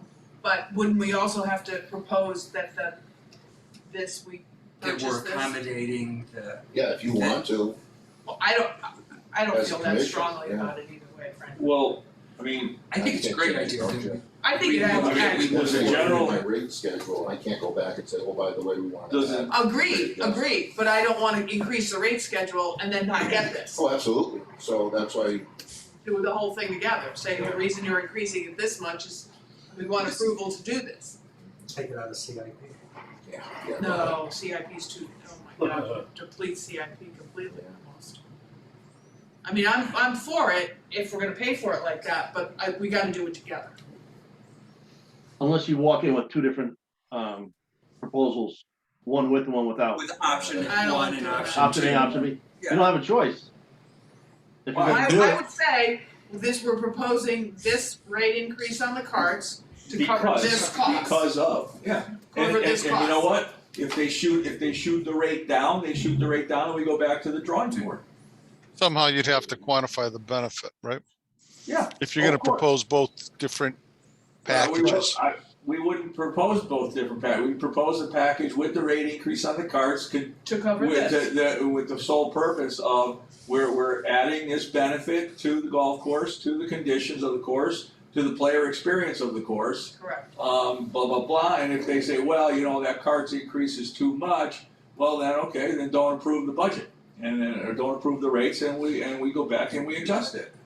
Right. You know, but I mean, because you're right, we're not gonna raise the fee of the cart and then not put in this benefit. That's not fair to the golfer at all. You know? Right. So, and, I mean, if we go with two different rates, that's, you know, well, you know, pick one, no. No, no. You know, it's our recommendation that we do this To support. because of that, you Yeah, know? agreed. Sebby, Yes. you have your hand up. No, I'm sorry. I didn't have any questions. Yeah, I didn't want you to get a cramp, that's all. So do we make Thoughts a around the motion? table? Yeah, I mean, Well, I can make a motion and we can discuss it. So I make a motion that we increase the cart rate and sign up for the Fairway IQ. I second it. Mark, do you feel comfortable if we were to add an additional 50 cents per cart to the rate? Do you feel comfortable with the I math? think it helps us as a golf course. No, I know, I like the idea, I do, Yeah. I really do. I'm saying, do you think 50 cents will cover the cost of this, leasing this product for the next 3 If we years? get the same amount of cards, yes. That's right too. I mean- We're gonna flip the fleet. Well, I'm just saying if we could always add units. if Yeah, we get no, more I'm cards. not worried about, was But he I'm gonna just charge saying us to, is he gonna charge us to put them in the new, you know, take them out of the old and put them in the I new? don't think he, I don't know. I don't No, he made it seem like it was all part of the Oh, agreement. Well, we could always put that in, we could always put that in as a Sounded like contingency. you were installing. Huh? Sounded like you were gonna be No, installing. he says that It's we're They in would Waltham. they would show you how to do it. Well, he says because we're in Waltham, we'd probably send a guy down. But you know what? You make that a part of the deal. Too, you know, if you know, we're the only ones in Connecticut that have It it. also sounds like it's pretty easy to install. Yeah. It's pretty easy for us to go through. You know what, it sounds like an easy sell if you use the maintenance side of it. I mean, I and just what think you're saving that, on maintenance. do we want, That's just it, right? it's gonna help traffic around the greens in these areas, and is that something everybody really wants to see? And I think that's, the commission's gotta decide if that's something that, I mean, cause it's obviously gonna fix a lot of that. Now that 50 cents covers year one, correct? Yeah, and And then then we'd have to go up potentially in year maybe, 2 or I mean, 3. yeah, Or not, you might not you may have not to. have to. Or I maybe. mean, there's Right, been it years depends we've how made the over year goes. 400,000 on cards. There's Yeah. been It years could we be a made- good revenue year and you may not have to. I mean, we had a lot of cart restrictions this year, too. That's where I think it's a huge benefit, is when we say don't go into fairways, Fairways only, yeah. 50% of the people Go in the would go in the fairways. fairway and 50 don't. Now You're it would generous be, at 50. it'd literally be everybody except for the handicap cards. And I mean, I think that's going to the next step, and like what constitutes getting a handicap card and all that, we can tackle that down That's the easy. road. But I mean, it's gonna keep our course in better we have to condition draft with all the laws for traffic we get. That's how I feel. You guys you're a walker. Are you a walker too? Yeah. You're both No, walkers? they walk. But still, I see all these guys all the time, It's very on the rare to green, have you know, 4 walkers. all over the place. I mean, Right. it happens plenty, but I'd say, if I were to guess, it's probably 10% of the play. Jerry, you ride once in a while. Whenever my back doesn't allow me to walk. I mean, rides. Alright, Yeah, what I'd like, if you're gonna make a motion that I raise the proposed cart rate 50 cents to offset the cost of the GPS system. Okay, that's the thought, I made that motion. wait a minute, we're raising it above the already raised price? Correct. Yes, We have to. So how much was did you raise the price already? The actual cost, not including tax, was $19.51. So I'll have to go to 20, Okay. okay, plus tax. So 20. Or, and I'll get Mark to the point where he doesn't have to give back pennies. What is the card this year with tax and everything? What do we charge? Is it $21.75 now? 2175. So he goes back a quarter. So you're gonna add, So $21.75 is what we charged last year. No, No. Okay, No. this past year, what was it? last year it was 18. $19.14. Right. Do we wanna go up to $21.75? Well, that's with tax. Tax is not revenue. I'm Okay, looking at- listen, I just wanna know what I spent at the register to get a card. $19.14. Thank you, and what is it gonna be this year if with this addition? 21.75, 22 and a quarter. So we're going up $3? No, with Nine- tax. 19.14 to I'm 22. totally saying with tax. With tax, it was 1914. It was 1914 with Okay. tax. Jerry, it was 1914 with tax. correct. It was $18. We went down on the cards. I get it, Right. 1914 with tax, and now it's gonna be $22. That's pretty noticeable. That's $3. That's crazy. Well, how much is the increase that you proposed? Because I mean, if the increase you proposed. We went up $1.50 on the cards. $1.50, okay, so we there already it went is. up. Yeah, we already. So we're why, gonna go up and why, another- we did $1.50? Yeah. Well, then that, I mean, that changes. We don't want to go $3 up. We can't do You that. can't. No. We might have to just wait year one and see if we can just afford a year two because we make money next year or this year. I don't know. We've never increased the cart that much in 1 year, so this will Well, be interesting. I really, So I let wouldn't me want ask you this to do question. that. It's not worth it for Kevin, that. Kevin just said we made 160K this year. Mhm. Do we get to spend any of that No, on the No. golf Nope. course? no. And that's We why, knew that was coming. well, It's kind of it, unfortunate it's, because yeah. This you would take be a a great- portion of Yes, it but for the good this. news is, if things work out and going forward and we set the special revenue account, we can take that money and use it for things like that. It won't go into the general fund. It will But it go doesn't, back is that gonna happen this fiscal year? this fiscal year, this upcoming fiscal year, 23? Yes. I can't answer that. I don't know. I'm not, I would say be careful what you wish for with a separate fund. I don't know Because the pluses right and now, you minuses. have a bad year, nobody comes looking for the money. Right. Or, I mean, nobody, you're taken care of, right. right? Yes, the town takes in the good year money, but they don't make you Re-up do something for the with bad bad years. years. I hear you. And, Because we once we start down that road of everything in a separate fund, it's gonna be everything in that separate fund. Agreed. Equipment, your own equipment, don't come looking for the general fund that's for right. equipment. Just be careful before you get on that road. I see. True. And once COVID is over, things go back to normal. It's going down. The $1.51 increase. Well, we're not at rates yet, so. I was gonna ask if that This was. pertains to cards, go ahead. Yes, does that take in for increase in leasing? Why do we go up? No, because of the gas cost. Okay, The gas was doubled. yes, understandable. We were paying wholesale $1.58. And I get it. we figured $2.30, Jimmy just renegotiated our contract to buy wholesale. And we figured at $2.30, I don't know what he wanted, I think he was close to $2.30. Do we get that for the whole year? Yes, No matter what yes, happens, that's an that's kind annual- of our yeah, cap. yeah. And the electric is much more expensive than the gas? That's a whole nother ball of wax. That's got nothing to do with the cost of. I mean, something to think about. It's a little separate, but who's on the hook for the gas if Brightview were to come in? Exactly. I'm We just are, saying, for the carts, for the carts, not for the equipment. not for the equipment. Gotcha, Yeah. gotcha. They would pay their share of use. We'd have a meter, or they'd have a fob, a key Right, fob. gotcha. Or whenever they would do theirs, they'd pay for their Yeah, own. they'd have to convert the pumps. Yeah. Okay, anything else on Fairway IQ? So we have a motion. Yeah, you could vote it down, you could make another motion. Can I just say one other thing?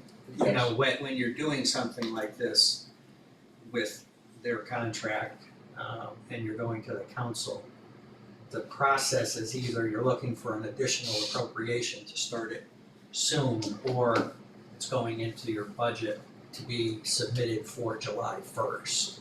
Right. So just keep in mind what it is you're looking to do in relation to the rates that you're setting. 'Cause the rates That's you're correct. setting are gonna take, July. well, don't they go in as soon as the course Right, opens? yeah. You're right, Yes. right. So, Yes. but what I'm saying is if you put an increase in for that and you still don't know yet whether you're gonna get the other, you're No, gonna get you're it right, on the Jerry. spending end. Jerry, that's why, we've said this since day one. We are setting rates based on a budget that we don't know, based on things we don't know. We just don't know. This budget may get knocked out, 80K. Who knows? It gets reduced every year, but yet we're doing it we're always basing rates on proposed budget. The ordinance doesn't say proposed, the ordinance says the budget. But I don't know, are there is there a way to go in and get the council to amend the rate? Once it's set?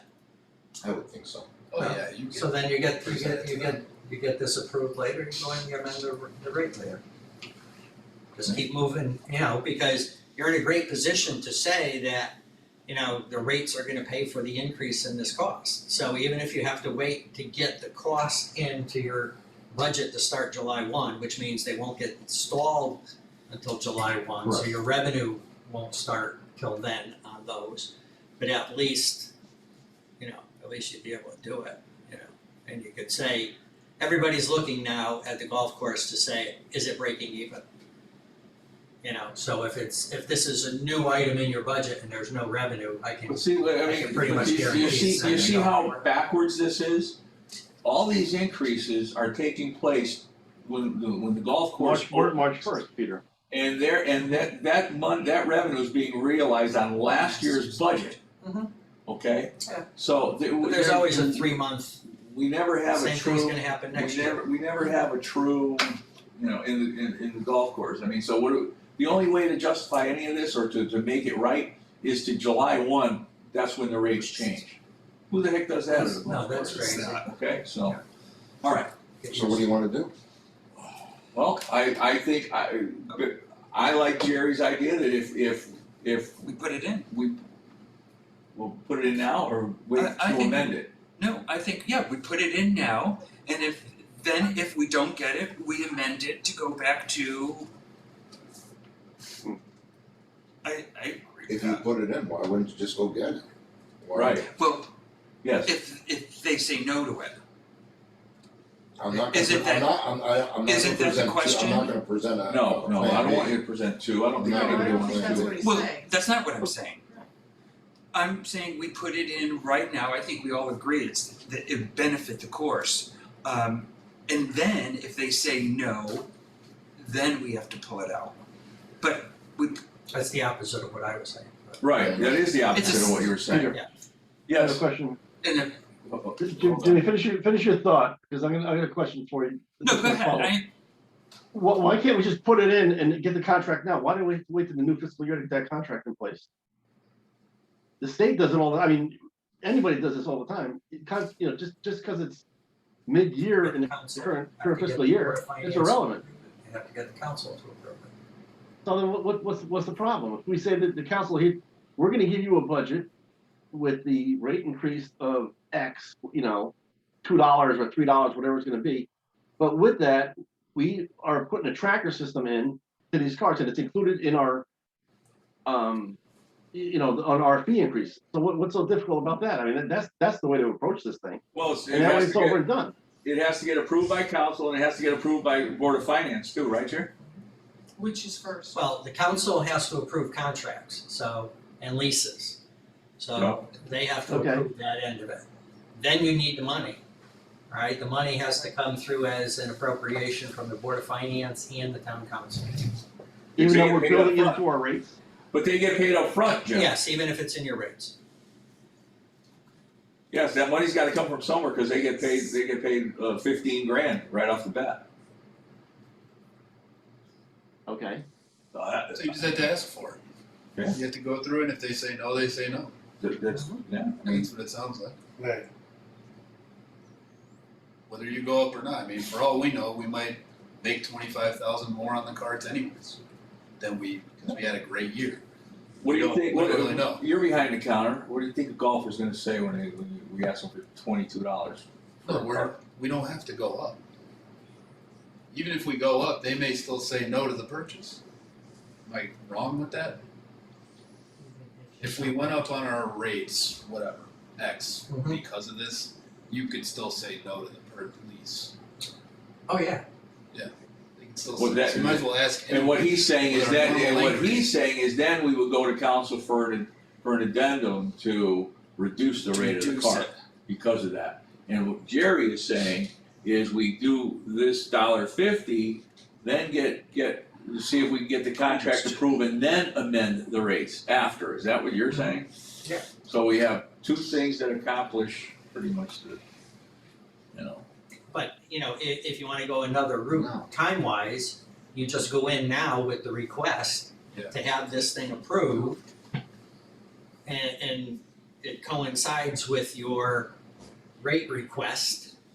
And, I mean, this isn't something that should take a heck of a long time for the council to decide yes or no. So, but I don't know, do they approve your rates like the same Yeah, day that you submit them? yes, Then there's a little problem. Yeah, we're always first to go. yeah, they I just do. don't think Because it's they a get them hard ahead of sell. time.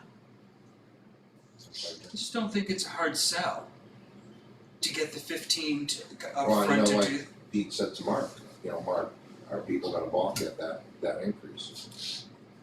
You know the benefits, I know the benefits, do they think it's worth an extra No, because they're $3? not even gonna know, the player coming in on April 15th isn't gonna know that we have a new geo system.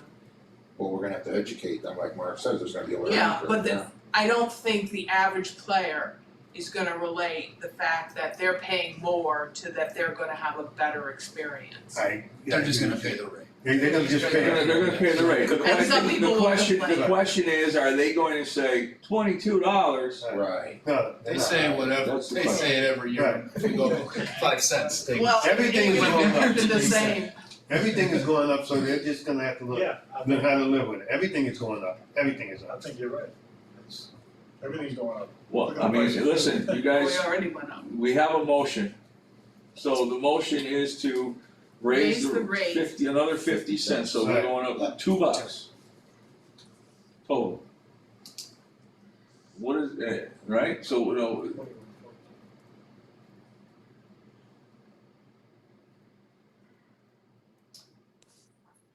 To I mean, cover, too, if we get the GPS system in there, everybody's gonna appreciate that.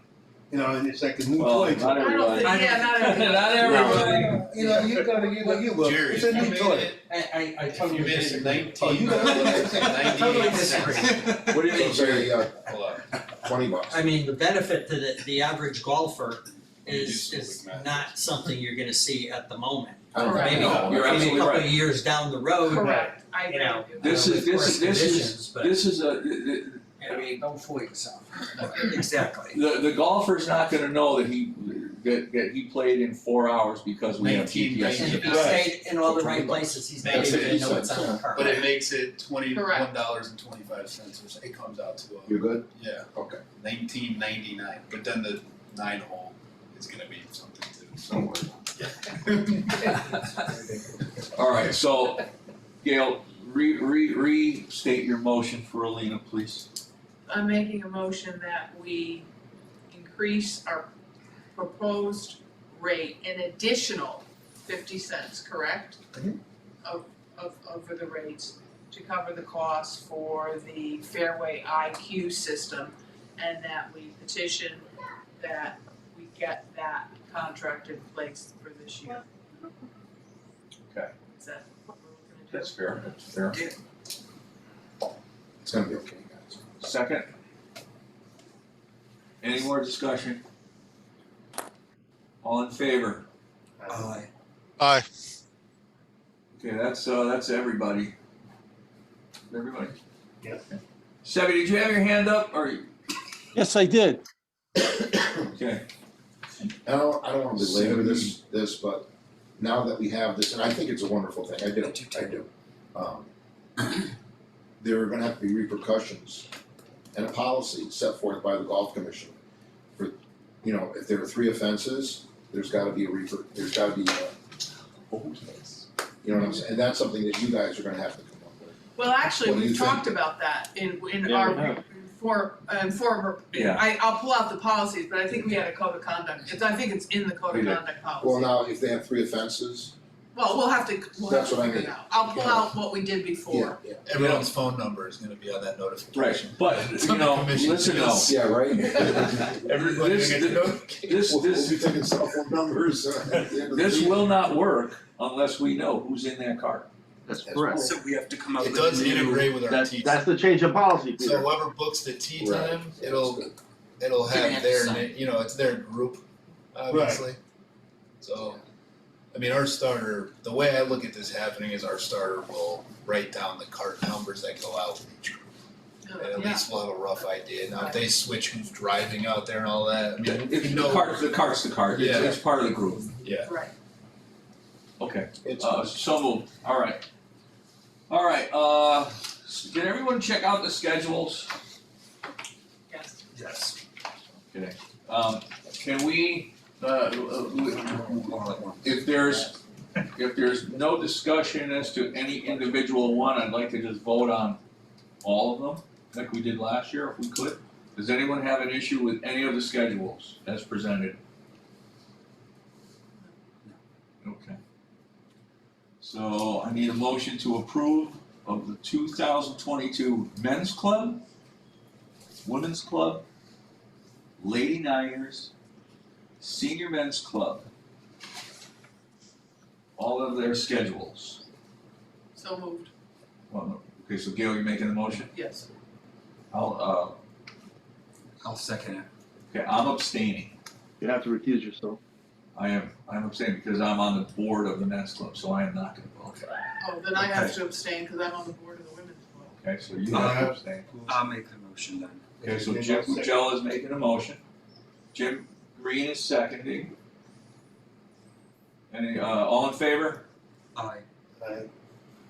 Aye. Opposed? Nancy, did you vote? Just yes or no? Nod your head. She can't. She's on the Lady Niners, right? Okay, you're on the board of the Lady Niners? But I'm not the tournament person. I don't do the schedule, so why do I have to accuse myself or recuse myself? I don't do the schedule either, but I was told I need to recuse. Oh. If you're on the board, Covered it anyway. I'm on the executive board. Okay, so do we have, I mean, is there who voted? Jimmy, Joe, Sebi, Jim. and Joe, okay, so we have Have enough, enough. we have a quorum for a vote. you got that? So Alina, it is Jim Norton, yay, Joe Pulcini, yay, Sebi, yay, Jim Bugella, yay, Jim Norton, yay. Jim Green. I'm sorry, Jim Green, yay. And Peter, Gail, and Nancy have abstained. And how do I clarify, who would I clarify whether I need to do that in the future? Kate Wall. Okay, Okay. okay, all right. Greens fee waiver request for the 2022 Connecticut Open Qualifier. Mark, we had this how many times? We do this every We year. host one every year. Every year. I think it's great to always host these. The Connecticut Open is actually a good one because they can take carts. Like the Connecticut Amateur last year, they had to walk, so we didn't really generate much to bring anything in. So we get all the They can practice take rounds. carts. Most of them take practice rounds. You know, this is a Wednesday morning, but we don't have any league play, essentially. So it's one of our slower mornings. I'll make a motion that greens fee waivers, that we waiver the greens fee for the 2022 Connecticut Open Qualifier to be held on Wednesday, June 29th, 2022. Second. Jim Norton, second. All in favor? Aye. Aye. Aye. Opposed? Hearing none, motion passes. There's a caveat though, Jake McCarthy can't cut the whole location on 50. Yeah, huh? Cause that was the year. Did somebody, It was somebody make birdie on that day, or? I don't know. Or It should was the same us? for everybody. That's what I told the CFP. That's right, that's right. Yeah, that was fun. I thought it was a blue dot. All right, the outing contract for 2022, did y'all look at that?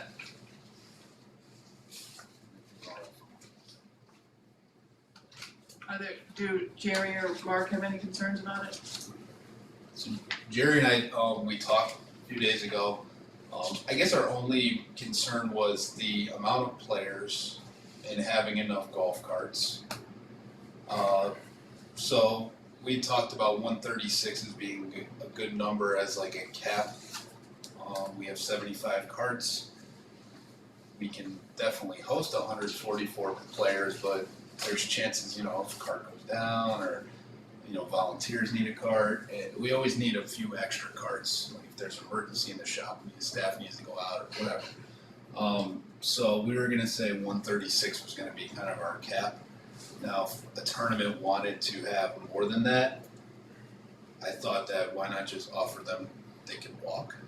Like if they had a 144 and they had two groups, like this would be in the contract that hey, if you exceed this or would like to, you would have to walk pretty much, but it's available. If they want to prepay for carts in full, do they have that option? For additional carts? Additional carts? It's just, additional carts are just tricky right now because there's I get it. Yeah, I don't want to guarantee any, that's the thing, because we could call Mickey Hawks like 2 months ahead of time and he could say, I have none. After Well, I could just we told say- him outing, we offer Could we them. say something like, if you would like carts and they are available, there is no guarantee they will be available, you'll be on the hook for the full amount, or you're more than welcome to have walkers up to the 144. I think we have to worry about the liability issue. I'd have to ask a risk manager. For insurance? Yeah. Okay, for the rentals only. Correct. So then forget it, just. One thing's for sure, we can't be on the hook for the rentals like we No, have. Yeah, no, that's what I'm saying. They've gone up from $45 my Yeah, first year yeah. to like 70 a cart. No, that's Yeah. that's, It's insane. okay. Is there that big a downside to keeping it to 136? Yeah, well, we had an incident last year that we don't want to replay again. With keeping it to 136? Yeah, having extra carts go out that we didn't have maintenance carts that. But that's a different issue, isn't it? No, No, It's not really because we got to a point where So it's somebody couldn't say no for their tournament, letting people in. We just didn't have enough carts. Right. And we just And that was literally didn't have any vehicles, and we were lucky 1 or 2 didn't go down that day because we ended up having 168 players. Well, that's, Our but that's, problem was maintenance carts went out instead of regular golf carts. And that was the liability issue that we were worried about. Yep. It's not that we ran out of carts, well, we did, but well, you know what, They were could I address something for that real quick? The maintenance carts that went out are regular golf carts with a bed on the back, right? Yeah. You make it sound like a mowers, they got on a riding mower. They got on a regular golf cart that is owned by the town, the same town that owns the golf carts that they drive every day. is the liability the same? The liability is exactly the same. So, there was a big issue made about that, and I get it, is it the best scenario? No, but that's in the past, let's move on, I mean, the green Cushman is a golf cart. It's a golf cart. It's got a bed on the back, but it's a golf cart, it's the same one that's owned by the town, so I just don't want people to think that we let them get on a riding mower for crying out loud. But it is, the cart is for maintenance, it's not for golfers. golfers. It's for maintenance, it's for maintenance use, Yeah, okay? Jerry, So are we let's right get or understand. wrong? It's for maintenance, With it's regards not just, to what? now, These carts. can I go over there this summer and say I'm gonna take out the maintenance car and go play golf? No, you can't do that. No. So that should be used for maintenance, not for people riding like joyride. well then shame on us for letting that many players out. Well, that's kind of my point, is Okay, why shame do we on have us. so Here's the many way I look players? at that situation. That was bad, yes, but we did what we had to do that day. Right. I think we learned a valuable lesson. Okay. Exactly. That we can't have no. We can't. Exactly, Right. so we move on. So Right, that's so why what's the- we talked about the cap at 136. Right. which allows us a few extra just as a buffer to maybe Right. if there's a volunteer needs a cart or whatever. Right, so And why can't we? if they want to exceed that, they can walk. Now, this is the Whatever. same for every tournament, right? Yes. Yes, Okay. yes, we need to have, this contract's gotta be, when they sign it, they gotta understand, Yeah, that's fine. yeah. Mark, I got a question. Are they still charging for the balls on those things? Or did you take that thing out? I think that's part of the rate discussion, you're talking about the range balls. That's Yeah. part of the rates discussion. But for a tournament, right? Yeah, I mean, I don't think it's been approved yet, you haven't approved the rates yet, right? No. No, No, that's not. so that'll come up in the rates, I'm sure. Okay. But, All right. yeah, this is just the outing contract, and I think the particulars Ramsey's gonna give me his menu once we get the rates set and all that. But I think the big thing was the carts and the amount Yeah. of players. 136. And you know what? I think the way we do it is we cap it at 68 carts or whatever instead of like 130. You know, if they want to have more than 136, they can. But they You know what, it's a 5-hour round anyway, so walking's not gonna deter anything. And we're not gonna charge. I mean, that cart fee's gonna come off that fee. Yeah, oh, well, yeah, but that's another, the tournament fee is the same whether they ride or walk. So the tournament could benefit from that a little bit, right? Okay. So Why don't you make a motion? Yep, I need a motion to approve the outing contract for 2022 with that change. With the change. with the change of walkers will be allowed for golfers. Up Amount to of the golfers 144. exceeding 136 is the cap. 136 is the That cap. 36. exceeds that. 144 is the cap for players. Is there a cap for, I mean, I really just think you cap it with the carts. You know, if you want to have 168 players, so be it. But you're walking after 136, so that's how many? That's 20, whatever players. Whatever you want to do. alright, make a motion, somebody? Or do you, Are we capping it with the carts or, yes. okay, Carts are capped to 136 players. Anything over that, it has to walk. Okay. I mean, why would we refuse 68 or whatever the tournament thing is for people who want to walk? Yes. Right. We want to plan a tournament that big. Well, yeah, They're slow, like there are. there are tournaments that do. So, all right. You gonna make the motion? Yeah. Okay, say it. I make a motion. Never a dull moment with the dream, Meister. Say goodnight, Gracie. All right, so Jim is making a motion that tournaments will be capped to 136 riders. Oh my God. And any players in the amount above and beyond 136 can walk big twos. Okay, second, Second, discussion. Sebi, second. Okay, Sebi second. Discussion, hearing none, all in favor? Aye. All right. Yeah, that's everybody. Gail, did you put your hand up? Okay, everybody. Aye. That's unanimous. All right, revenue comparisons. Bueller? Anybody? Unbelievable how close they are. Yeah, it is, isn't it? Unbelievable. Made $45 more. Yeah. When you take the actual, yeah. Yeah. Calendar year. But the revenue per round went up over $3. That's good. So we had less play, but less was made a little bit more money. Okay, moving on. Profit and loss, you want to see that?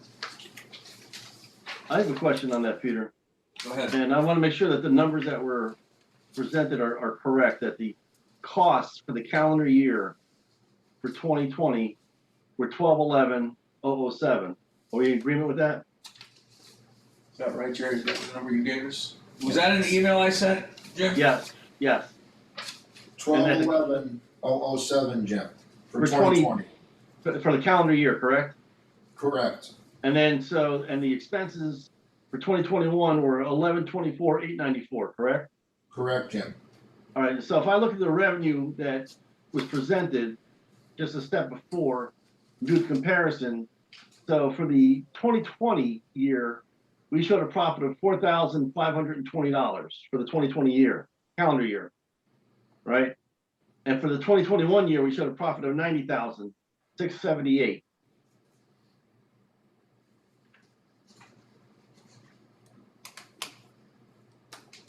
Yeah?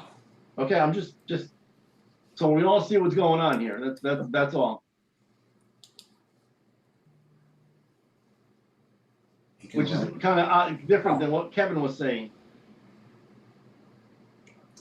Kevin usually deals with the fiscal year though. Right. Right. Yeah. He carved this. I'm well aware of that.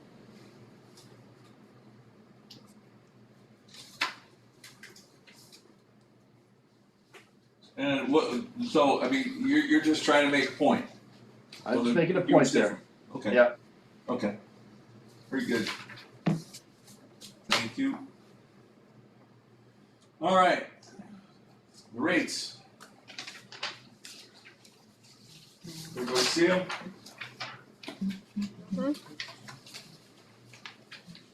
Now, are these the same that you presented last time you met?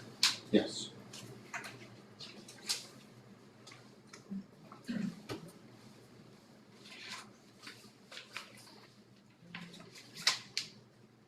One thing I'd like to say in regards to the rates, the senior restricted pass is currently Monday to Friday. We did change that last year. I think we should go back to where they can play on the weekends after 3. The reason I say that is I hear the golfers, and a few of them have made that recommendation later in the year that they would play on the weekends, which they would with like their grandchildren. And typically after 3 o'clock's not a crazy busy time. I mean, the year of COVID, it was, 2020, it was booked all day, every day. But last year we saw a little bit of a drop off on the weekend afternoon. So I just think that it's not one of those things where we're going to get 100 people that have this pass that come to play at 3. I think we're talking about 5 max. So I think we should add that back. Okay. And the senior restricted rate is going up $15.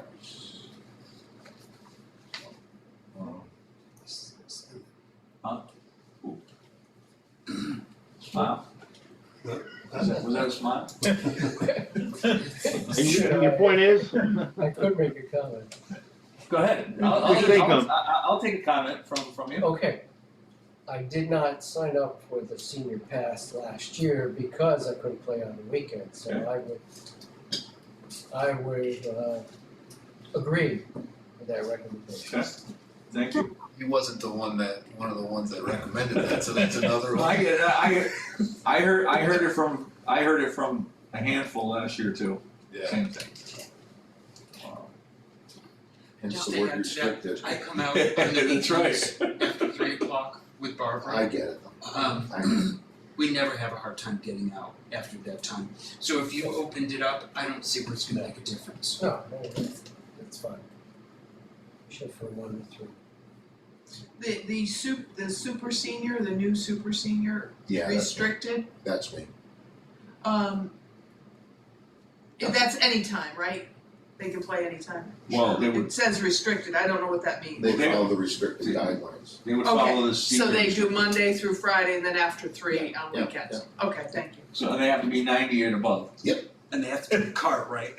Huh? Sitting up Well, No, if they want, God bless them. Exactly. I really like that one. I think it's cool. I like that category. God bless these guys, man, and women. So. Some are World War II vets, you know what the hell? Okay, the senior unlimited went up $25. Seb, are you okay with that? Because you gotta get your blessing on that. Yep. Oh, of course, yeah, good. Nancy, you good? I'm good. Okay.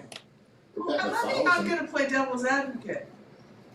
You've got the juniors Monday through Friday, wouldn't you give them the same that the seniors after 3 on a weekend? Or Yeah. no? Well, we would do Oh, any, restricted any is restricted, is all one bucket. Yeah. That's what we Yeah, do. so I understand, thank you. Saturdays and Sundays after Got 3. it, I understand now, You know sorry. what, I mean, I don't have a problem with that, I think that's a good thing, if we're not, Well, that's what I'm thinking, the We're not crazy grandparents taking busy. out his Yeah, kids, it's not. you know? Okay.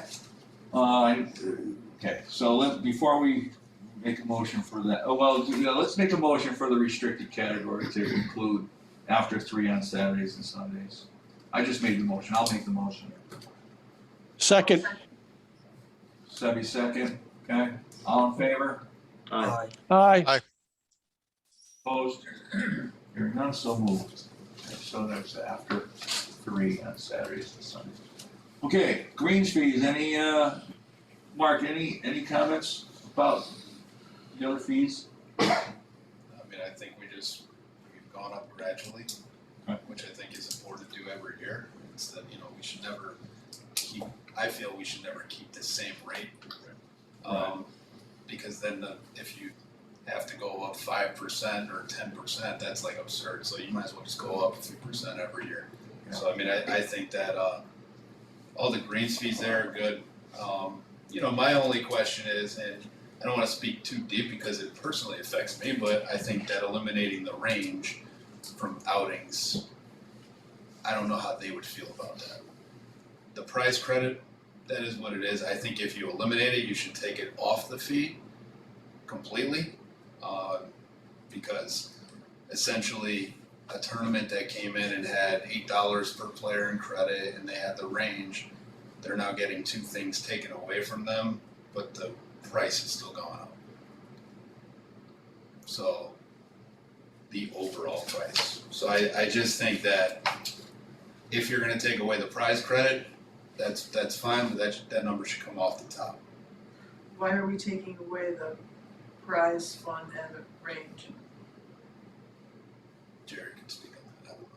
You were commingling money, which I don't like to do, and it's nothing against Mark, not a thing against Mark. I love the kid, but you were charging, when you looked at your rates, it was say $68.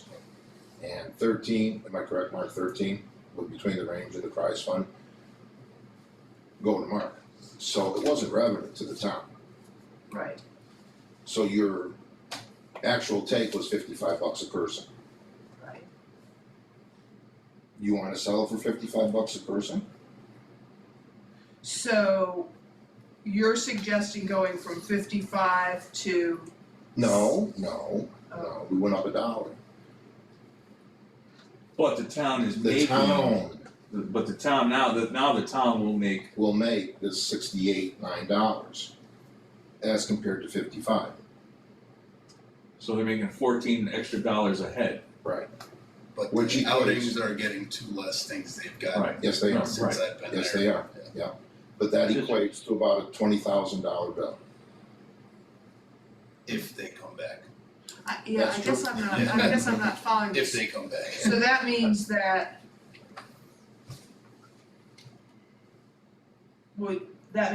the prize fund and the range dollars are eliminated It is, now they can contract with Mark Separate. separately. separately for If that. if they come to Mark and say, hey, and he wants to, that's all Mark, it's his business, I don't wanna do this.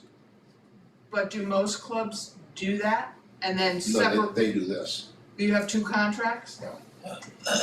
Cause when we do our women's golf, when we go to clubs, they give us one contract. And it does include all of that. So how come it can't be separated at your end? It's been separated for 11 years. At your Right. All of a end? sudden it's a problem now. Well, that's what I'm wanting It's to never, understand. it's So been why is separated, it a I problem have, now? cause I get 100% of the range profits. Right. That goes through the town system. They give me a check every month for the range, so it's gone into that account that's called Mark Miscellaneous. It's been going on for 11 years, and now, and again, listen, I don't want this to be a personal thing like with me. No, it's not personal. What I No, I'm just What I trying to- think though, I feel for the outings because they've gotten X for 11 years or long before me. And now And it's they're all at the getting end two of things one taken price. away and I haven't told them this. I mean, obviously when I break the news, I don't know if they're gonna come back. I don't know if that's a deal breaker. Was this going on with Codair? Oh yeah, And it's probably going Lindsay? on with Lindsay. I mean, it was going on before I got here and it was just a practice that continued. And why are we changing it? Well, let me put it to you this way, if you wanna include it, I have no problem with that, I need to go raise your rates, cause I gotta find 20 grand. Plain and simple, What is the 20 grand for though?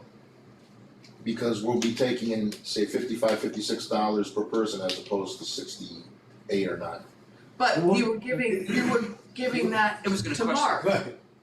Yeah, so you, It's filling his budget gap, Right, basically. yeah, he's trying to come up with revenue meets expenses, basically. yeah, I have to, I don't have a choice.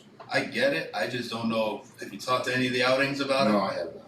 I know That that, would I be, wouldn't come that back. would be my question, would I be know, how they're I gonna, know, yeah, I know. I just don't know. You know what, I know. hold on, before we And I do, I agree, Mark. before we do rates, what else is getting cut or getting changed that we do now, that we do today, are there, I don't want any surprises.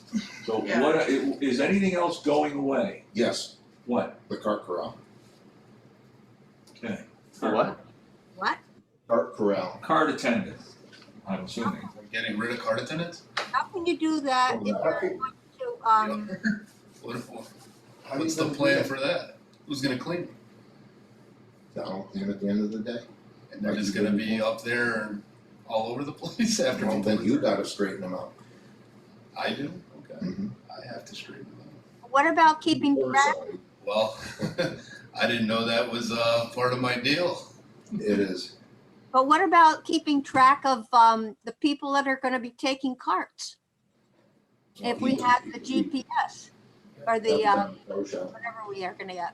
Alright, so hang on a second, so what's I the, guess so I gotta you- fill my budget gap. it's 20,000, it's 20,000 in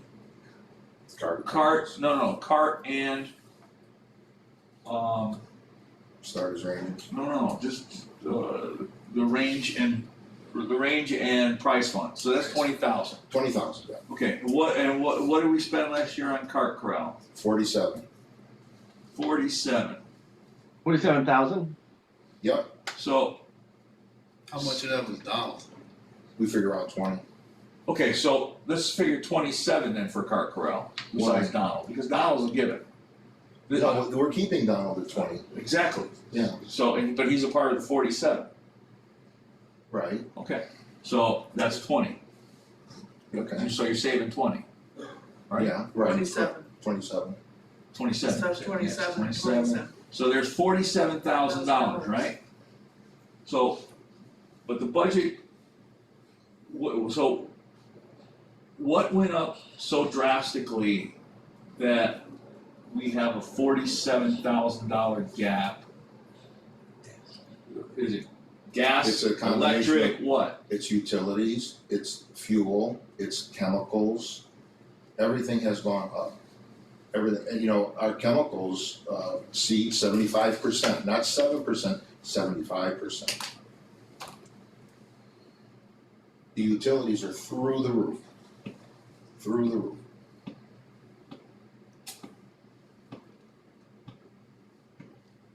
So, And I'm open, Peter? I'm doing the best I can to Yeah, meet so- what the ordinance says and. Yes, Seth. so what happens if the town council says we're gonna outsource it to Brightview? Where do we go with the budget? Well, you still have your fixed, We still have all the fixed costs, so. yeah, your town's still got to pay. But it just seems like that are these things that are in your contract? I supervise the cart staff. You don't employ them. No, I have ever. I guess I am now.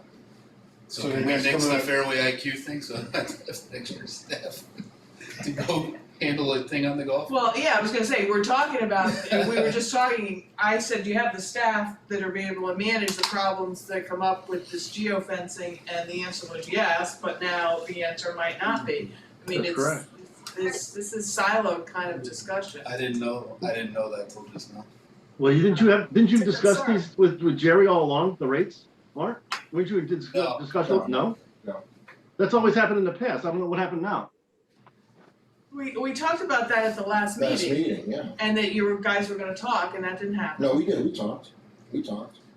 We talked a couple days ago after Yeah. Pete made us. Yeah, no. Basically, but we should have. It was long overdue anyway. Well, but I guess Oh. I'm concerned that Mark is hearing about some of this for the first The time. cart corral, yeah, I'm sure it's. Well, I mean, I gotta go to a bunch of high school kids and tell them they don't have a job now. I gotta do all these things, so. That's a It is concern. what it is, but I would have liked to known this before, we're almost into February and trying to get ready for the year. I've only put on my report every month that I'm, gonna be contacting staff. There's nothing that we can do in this budget. So So is TJ affected? TJ's gone. He's gone, but he would have been. He would have been out of a And job. Nancy has. So then what happens when, Yeah, hold on, Nancy, I'll get you. what happens when all these carts come in? I mean, is that your responsibility now? Mm-hmm. If I my mean- contract is to supervise the employees, it's technically not my responsibility. I'd like to, I mean- I'd like to see the contract.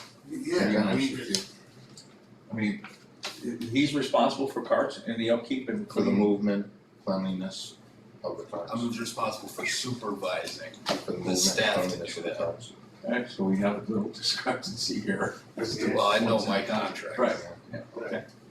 But anyways, Well, yeah, well, Well, no, this is important. it's It very is important, It's but very I think it's important. important, the process that doesn't seem to happen and the communication. Which is exactly why, a couple of days ago, I says, and I don't care if I'm being recorded or not, I said, you guys gotta shit or get off the pot. I want you guys to talk and get it over with, get it out, get it all out.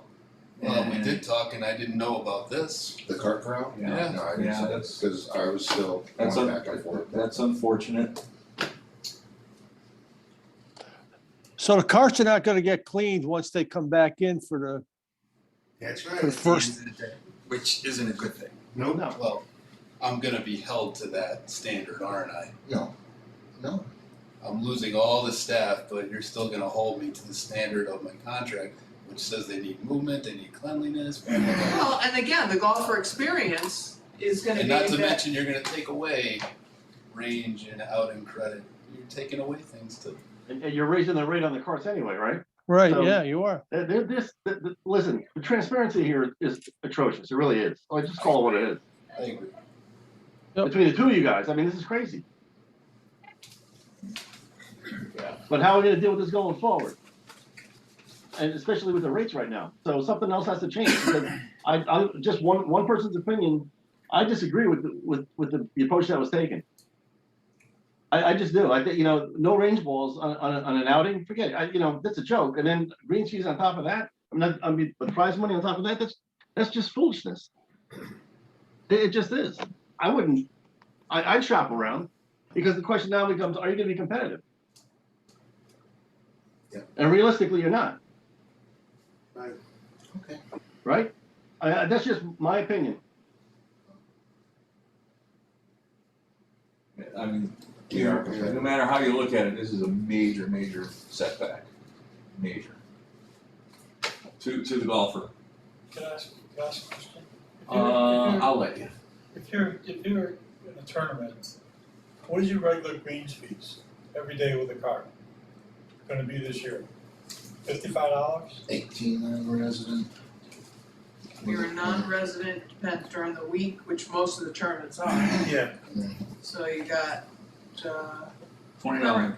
No, well, currently, 21, you had $37 and and then you had $20 for the cart. Yep. So it was like $57. So I'm paying $57 to come play golf every day. I'm doing a tournament, I'm bringing 144 guys in. You're gonna charge me $68 and I get nothing for it. Why should I do a tournament? We're closing the course for you. Yeah, but that's still, You think I'm gonna close a theater? I And can have you still come with your bring- birthday party and charge you $10 a ticket? I could book tee times the whole day. Call and get a tee time every day for everybody on the team. Right? Well, I have my whole tournament call and say, make a tee time this day, one. I just feel like we're in a bind right now because the way this is being done to head pro, I mean, this is a slap in the face. It's not meant to be a slap. But the In any point way, of it is, I mean, they've been doing it for years, and then all of a sudden something changed overnight. This should have been brought out a long time ago. The ordinance says, I could redo it, but the rates are gonna go up. I have no problem with that. Yeah, but what I'm looking at is like you're putting all this work on the pro, and there's no, people are bringing in the cars and they got soda and they got all kinds of shit in it, and nobody's there to clean it. And he's got to hire a staff to come in and clean it. His contract says he's responsible for the cleanliness of the carts. supervise the staff. Supervise, like you said, supervising the staff, so the town. That's, you know what, I'm sorry, but that's a huge, huge difference. Yeah. To supervise the staff and to be responsible for it Right. are night and day, so before we do anything, Right, we gotta get we this. need absolute clarification on the wording. Can you pull your contract up? Yeah, but I mean, that's not what we're discussing, but I will. Well, yeah, we are kind of discussing that, I mean, because if that's, Because you of the know, budget?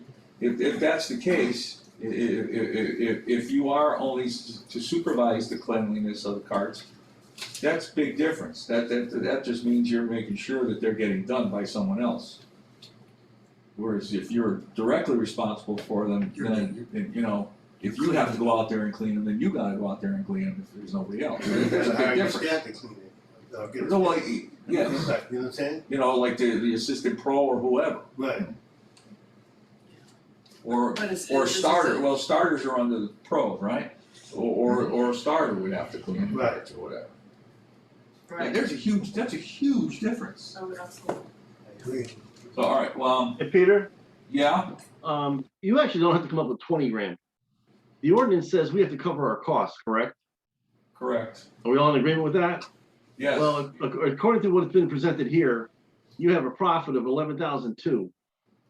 So if I just cut that down to 10,000, you know, 10,000 off of that real quick, make you, you know, so you have a profit of $1,000 or 1,300 bucks. That's 10 grand you have to come up with, Jerry. You don't have to show a profit. You just have to be able to say you're covering your costs, correct? Are we all in agreement with that one? That is the case. And there you go. So Jerry, you don't have to, you know, if we're gonna really look at this stuff realistically, you know, you'd have to come up with what, $27,000? Is that what it was? Was that the number, Peter? Yes, yeah. Is that for everything? Yeah, Jim, for the cart, no, that's just for the cart corral. That's for the car, that's just for the cart And then corral. the outings are 20, so you're talking 47. 47,000, well. Well, the numbers that you have on there, as far as the shotguns, I'll put money on it right now that you're not gonna get that based upon what you're presenting. All right, Jim, hold on a second, if you don't mind. Mark, you have the lingo? It says, "The professional shall also be responsible," this is, okay, I'll read the whole paragraph. "While the town shall provide either through lease or purchase 75 riding golf carts for normal day-to-day use, it shall be the professional's responsibility for rental of riding golf carts to golfers on behalf of the town. The professional shall also be responsible for the cleanliness of the cart, a cart rotation schedule, along with the movement of the cart from the cart storage area to the pro shop. The golf professional shall be responsible for the recruiting and supervision of the cart storage area and employees." Okay. Yeah, but the cart employees were town employees. So now, And now they're not town employees. I mean, You're basically letting those town employees go. Actually, they're kind of not both in there. Yeah. Because but the first part, what has it been for years? No, Right, I get it. right. And there's a line item in the budget for cart haulers or whatever. So That's what? not. That's not one. Well, it hasn't been though. It hasn't been. It You hasn't say been. that now, but it hasn't been. You've employed high school. Prior to the cart corral, we just had Donald. Correct? You were here when we We had started. volunteers that got free golf. Yeah, for a year or two and I then mean, yeah, we had it the entire time. We had somebody the entire time. And for the then past 12 years. Oh, yeah, yeah. yeah. I mean, Yeah, volunteers have been a thing for a long time, Jerry. Okay. let's Well, just look at the maybe- last well, 3 years. let I me mean, you ask had the town question. employees, so Is what? that an option then? Can we, Volunteers. Gosh, I wish it were. no, not volunteers, but is there a way to barter? In other words, I'm gonna do the carts and I get a pass, and I'm gonna do can't do it. That got thrown out, Gail. There was an issue with that. Yeah, we can thank a certain individual for that. Then why was the town paying this year, since I've been there, the town's been paying them? Once So the what- volunteers went away, the town took over the employees. Right, so then the town was Yeah. paying them, so now all of a sudden, the town decided they don't want them anymore? Well, I don't know, the town did, Jerry No. took them out of the budget. So then you took them out of the budget? Yeah. So it's, I could put them back in. I very easily. I could put it all back in. And like Jim said, I can, shave a little bit here and there. But the bottom line is your rates are going to go up. And like you said, if Brightview comes in, where does it go from there? Well, I don't, Jim, we Jim, can't worry you know about what, that. We can't do that. for sake of this discussion and this process and this exercise, forget about Brightview. Brightview is not in the picture at all. This is business as usual right now, Correct. because we don't have a And they crystal might ball. even Okay? decide on it this So, year. if they come in, they come in, if not, they're not, but, I mean, so we gotta look for another 10 grand somewhere, right? That's just for the cart corral, because we're at 10K to the good here, on the budget. So another 10K would satisfy the cart corral, is that correct? No, Or close to it? No, Close to it. 27,000. So we're 17 grand. that's just for the car corral, yeah. Oh, we could do it, just services are gonna go down, just warning you. No, I'm open to keeping it, but shaving something from the budget. I'm very open to that.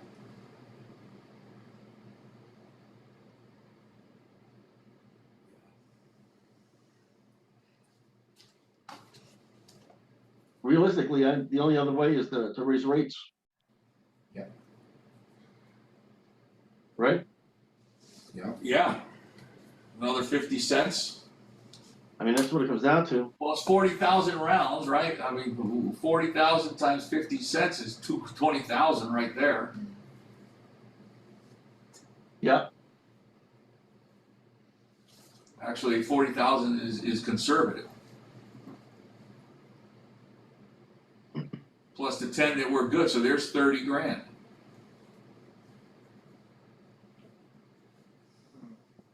How much did you raise the rate, Jerry, from, I don't know. From what? What's an 18 hole this year versus last year? Resident. Resident 18, weekday, 31. Went up a lot.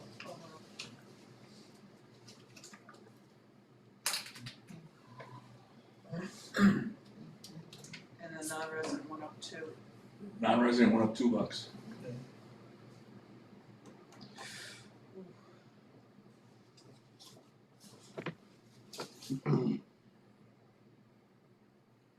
We all knew this was coming, right? We all knew this was gonna happen sooner or later.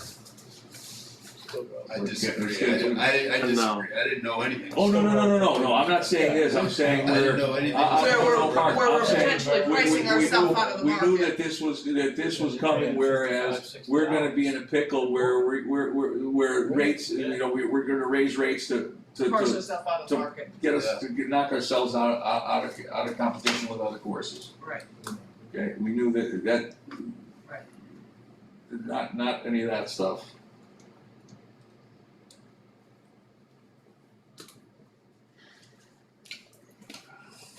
What is it, how many rounds did we have last year? 48? 48,000? No, is it? What was it? 44, I think it was 44, 46. We have, see, Any thoughts from the peanut gallery? less rounds means less, Well, you look at like Portland and Portland, I think you're paying something like close to $58, $59 per cart right now. And Portland's not as good shape as Timberland, I don't know. And that was like just recently. so we're gonna go up. 43,000, almost 44,000. I'll tell you what, I think guys. a dollar is gonna Pick make one. that big of a difference. Pick one. Pick one what? I don't, Why can't we go up on the passes? We Did a little. Alright, senior restricted, $300 raise, how's that? Over 100 golfers in that category, they went up $15. No, go up 20. Ooh. There's $2,000. No, I hate to say it, Peter, that's what we're gonna have to do. Right. Yeah. we will have to do Yeah. that, I mean, I mean, $15. you're right, every couple thousand's gonna matter right now.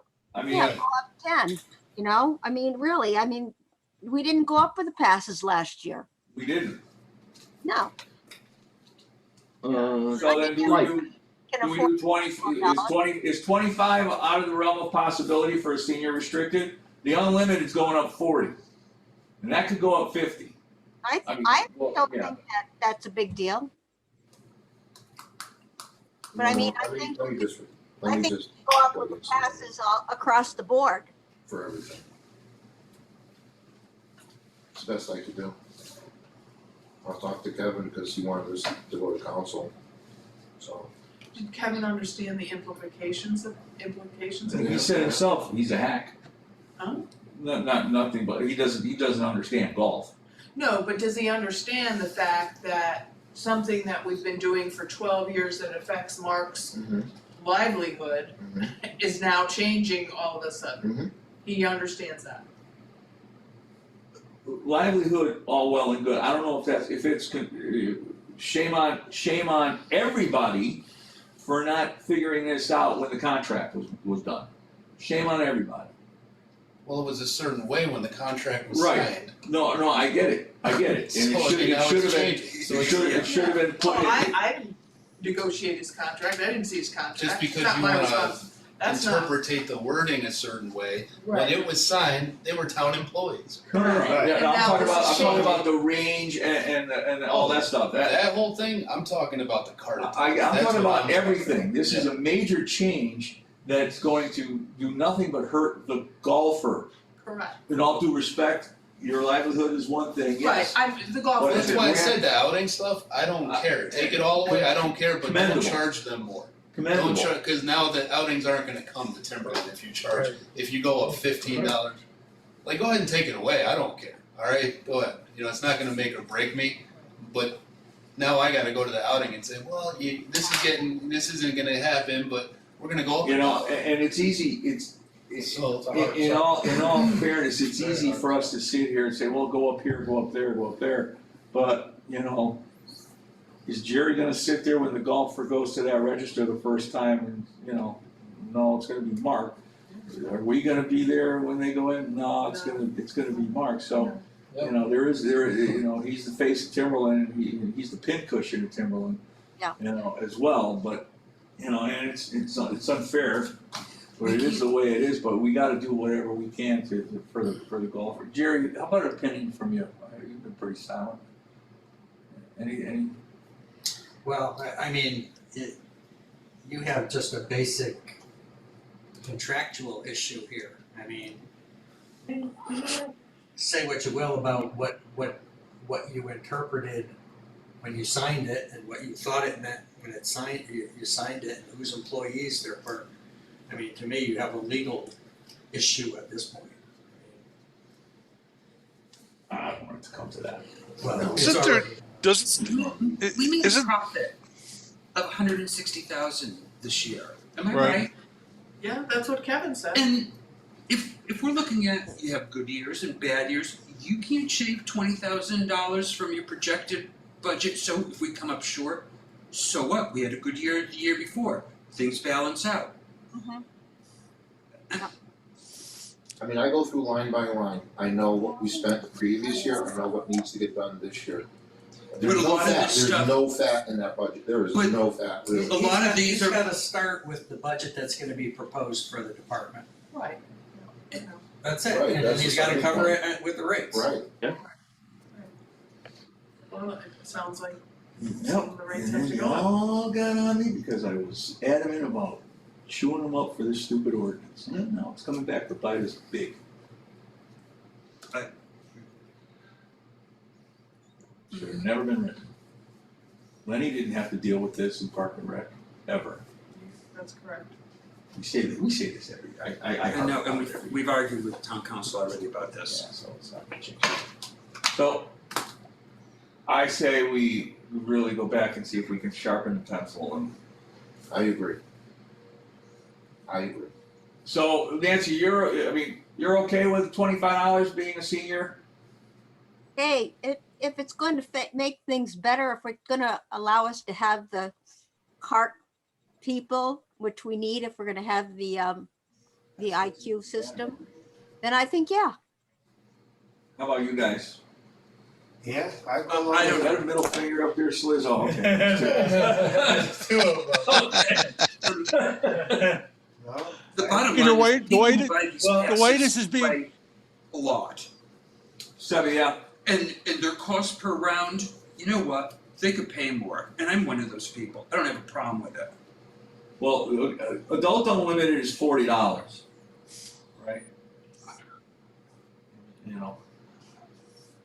It's Generally, sign it's of the been- times. Generally, it's been 50 in years Think past, it's- I don't know. It's not like we don't But have a there's good only, reason. there's only 34 passes there, so Yeah, that's $1,500. You go up another 10, right? So the passes aren't the place to start. No, it's the green fee. 340. You gotta look at the rounds. You have to look at the rounds in order to make any dent in this whatsoever, Right, right? Yeah, There's of no course, other way to do yes. it. right. So, I don't know. Yeah, well, I mean, yeah, the weekday senior, you got 2,500 rounds. Go up a little more on that one. He only went up $1.50.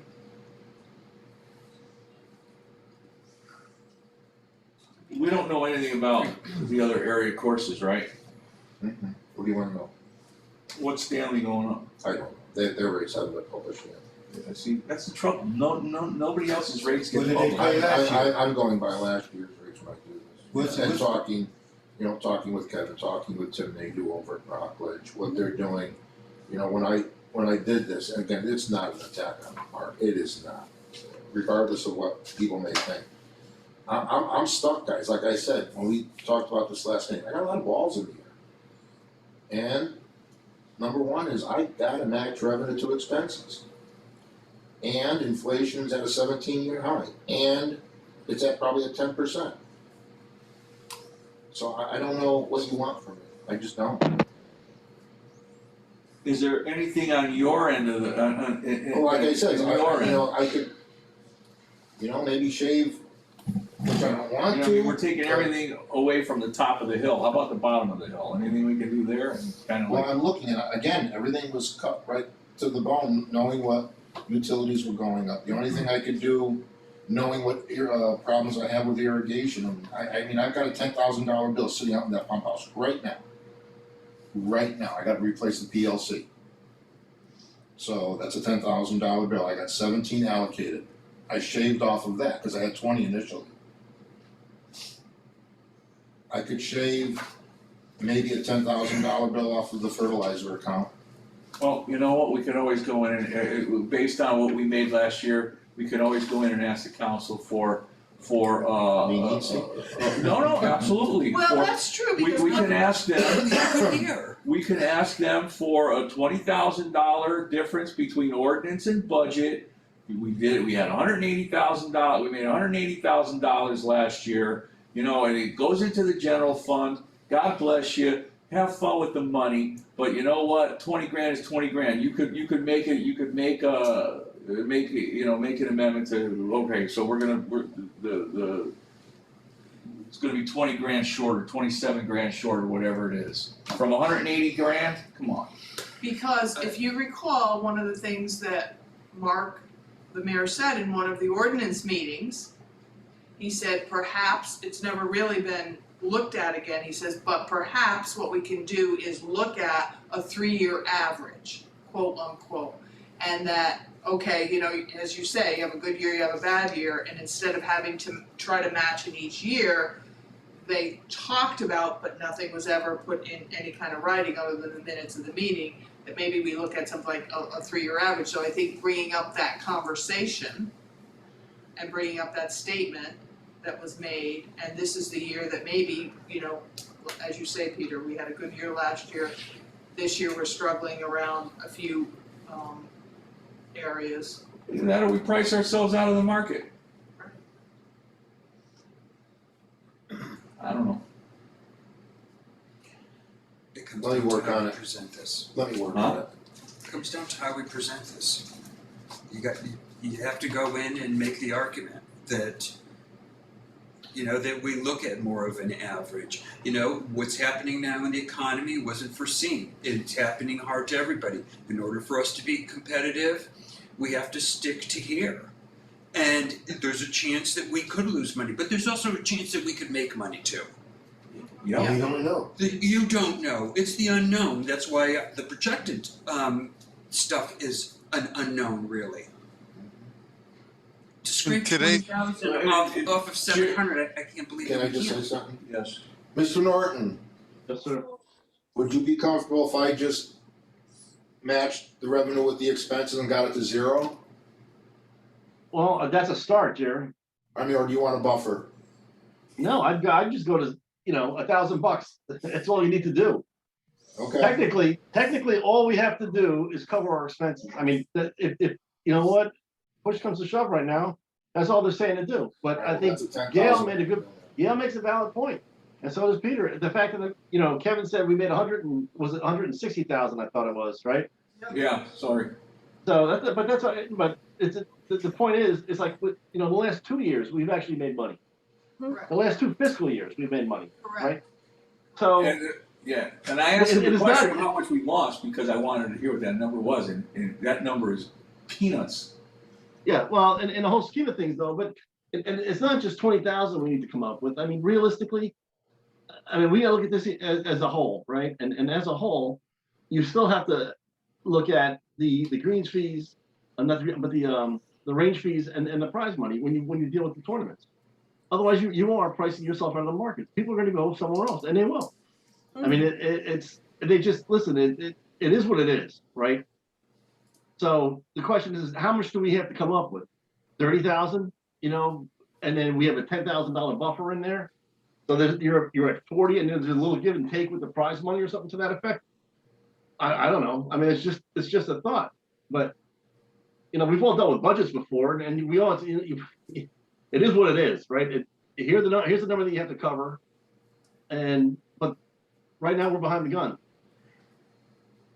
So looking at this thing, I start going line by line, and go from there, and then go with the town and say, listen, can we look at this thing realistically and say, I need $30,000 to cover my costs this coming fiscal year. I mean, Jerry, you would know more than anybody else here, the effects of something like that. yeah, I do. Your thoughts? Let me play with this. If there's one thing I learned in retail, if they'll pay 31 1/4, they'll most likely pay 31.50 or 31.75. They're not gonna know the difference. Can I just suggest this, Jerry? I mean, that was meant for Jerry Paris, the other comment, but work with Mark, please work with Mark on this. Yeah, no, absolutely. No issues. We're at, for example, greens fees, weekday, senior 18 resident, 21.75 this year. So we go to $22. $22. Right. No You know problem. what? That quarter, if it's gonna make a difference, No, I then don't think it go is. somewhere else. Jerry, right now, every $1,000 makes a difference right now. Exactly, Right? I mean, exactly. So that's why, Jim, if I take and I go just give it $1,000 buffer, okay? And I look at, my chemical account and I say, well, I can grab 10 from that. And I play with the rates and I can come up with the other 37,000. I think I can do it. Is the purpose of going up is going to be cheap card attendance? Is that the purpose? We're giving it all, we're giving everything, we're gonna Keep put everything everything back, in we're gonna get Try to card put everything attendance, Oh, I and got we're you. gonna, And the the prize outing fund stuff, and all that We jazz. wanna try to put everything know. back. The prize No. fund, that doesn't If you matter as could long as help you me- take it off the top. You can't take it away and go up on the, take 2 things away and still go up on it. Alright, so let me say this, okay, so how much for the prizes? I mean, it was 8 per head and 8 then. per head, yeah. okay, so what are we at this year? 69? 69, so 61, alright?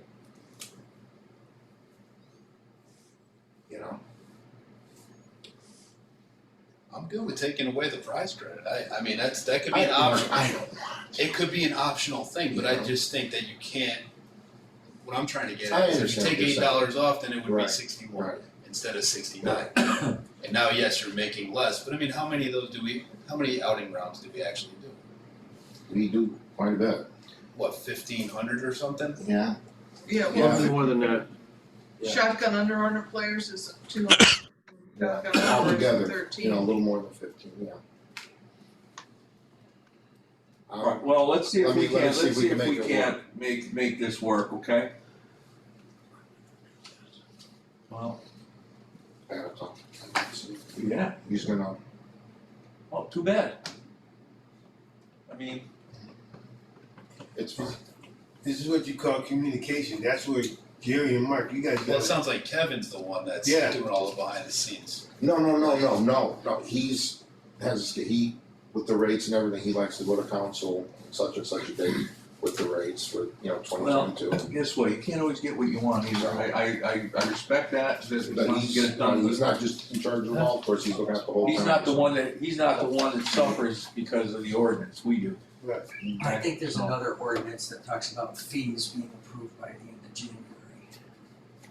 I think that's probably what Kevin's after. Or you might have to have a special meeting. Kids. Oh, we're gonna have to have a special Yeah. If meeting, we have a special meeting, we have a special meeting, and it may be next week. that's fine. It most likely will be next week, That's fine, and maybe he can come, but because I think as it's far as the important for rates. him to hear some of this concern that we're raising. I don't know if he reads our minutes, I doubt it. I shouldn't say that, maybe he does. I don't know, but. Alright, can Yeah. we move on here? Okay, so, okay, Jerry's gonna work on it with Mark, Yeah. see if we can't put some of this stuff back, or all of it back would be ideal, Yes, and. Can I say one thing?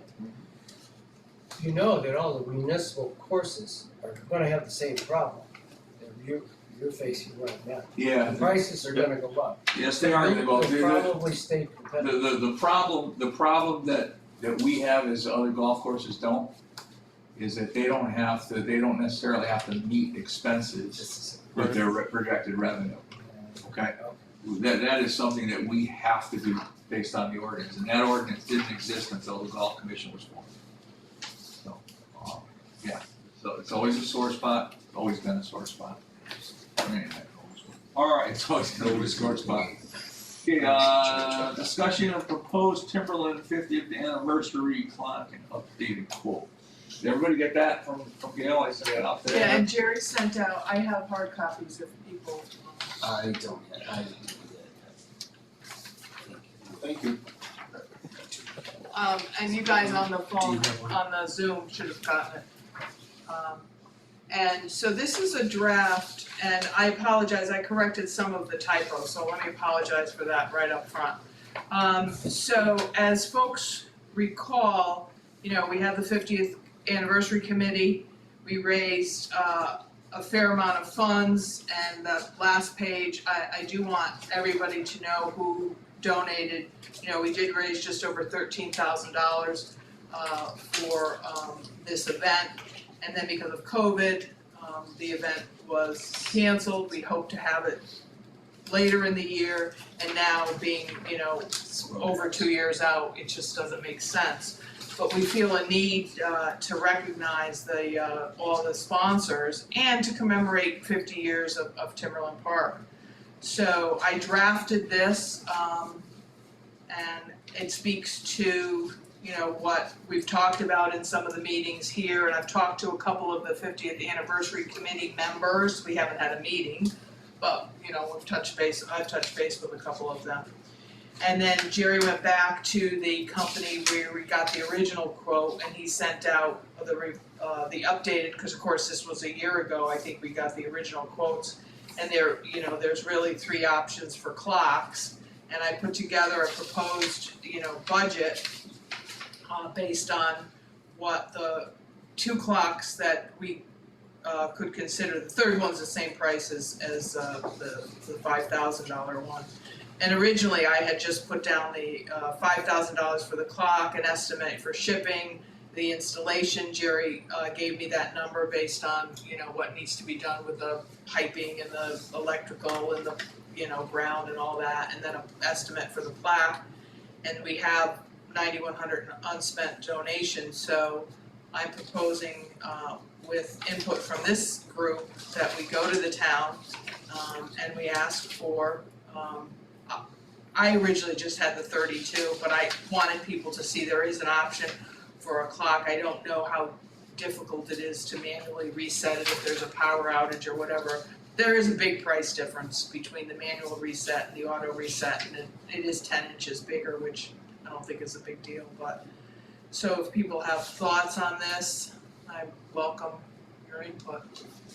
I have one, has nothing to do with the clock. Should this come from the 50th anniversary committee as opposed to the golf commission? Probably, I would think that, I mean, yeah, probably, I don't, you know. 'cause but we the- haven't met, so. The commission wasn't involved in any of these Correct. meetings or anything like that, so, you know, you came to us and we made suggestions and things like that, so. Yeah, I would like to see that changed from golf commission to 50th anniversary committee personally. yeah, I can do that, I could be in If there are no touch with with the committee members. I mean, we're kind of a small committee, but I could reach out to them. I would like to reach out to them with the endorsement from this group, because we really haven't met in a year and a half, Well, and I'm you know glad what? to bring us back. Perfect night to bring this up, because there's a guy who sits on the board of finance, Jerry. Yes, it is. This comes across your desk, or your committee, you know, what happens? I mean, take us through the process. I mean, who has to approve it? Correct. Well, first it goes to the council. Okay. Council, if you're looking for an additional appropriation, Yeah. which this is, because it's not existing money, even if Correct. it's coming out of our fund balance, the council would have to approve an additional appropriation, then it would come to the Board of Finance for their approval. So here again lies the question of, you know, we made 160, what's $3,000? You know, come on, guys, how about give it a little back to the golf course that made the money where everything else was shut down last year. You know, so they say, okay, we approve it. Does Board of Finance approve it? Well, you can't speak for. No, I don't. No, you can't. It's a dumb question, I'm sorry. But that is helpful for the process. So Jerry suggested that I would go to audience of citizens and present this, or would it get on the agenda prior to a council meeting? I guess you would have to start there. Audience of That's- citizens, okay. You don't want to blindside them.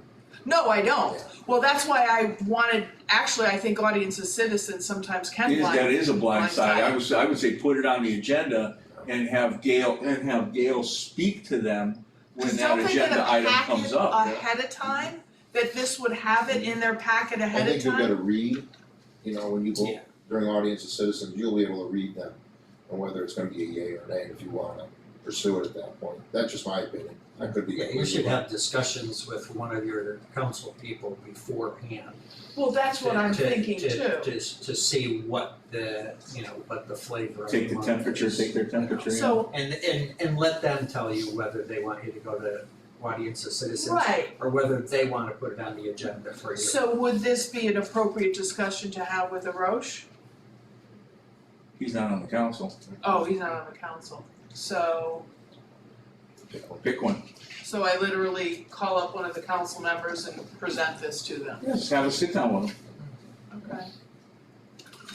I'll Okay, call Mark. what? I'll call Mark. Is he on the council? No, He's he's the on the. mayor. He's the mayor. Oh, Mayor, that Mark. I was thinking of the Mark of the finance. Listen, if we're gonna take this out of the golf commission, then this whole money that we need to make the budget, this is separate. Now we took Okay. money from town businesses and Correct. everything, we need help. So let's just you and I do it. Okay, I'll go back to, I'll let Donna and a couple of the other, members of the committee know. They're also acknowledging the town businesses and their support, and thank you Correct. for your support and things of And that here nature. we are, Well, that's why we that's why I have the names listed and the amounts. Exactly why a committee sounds much better than the commission. Yeah, Okay, you're okay, right. all right. Any other inputs, you can just let me know if you read through it, I appreciate. Jim, yeah, you had a question?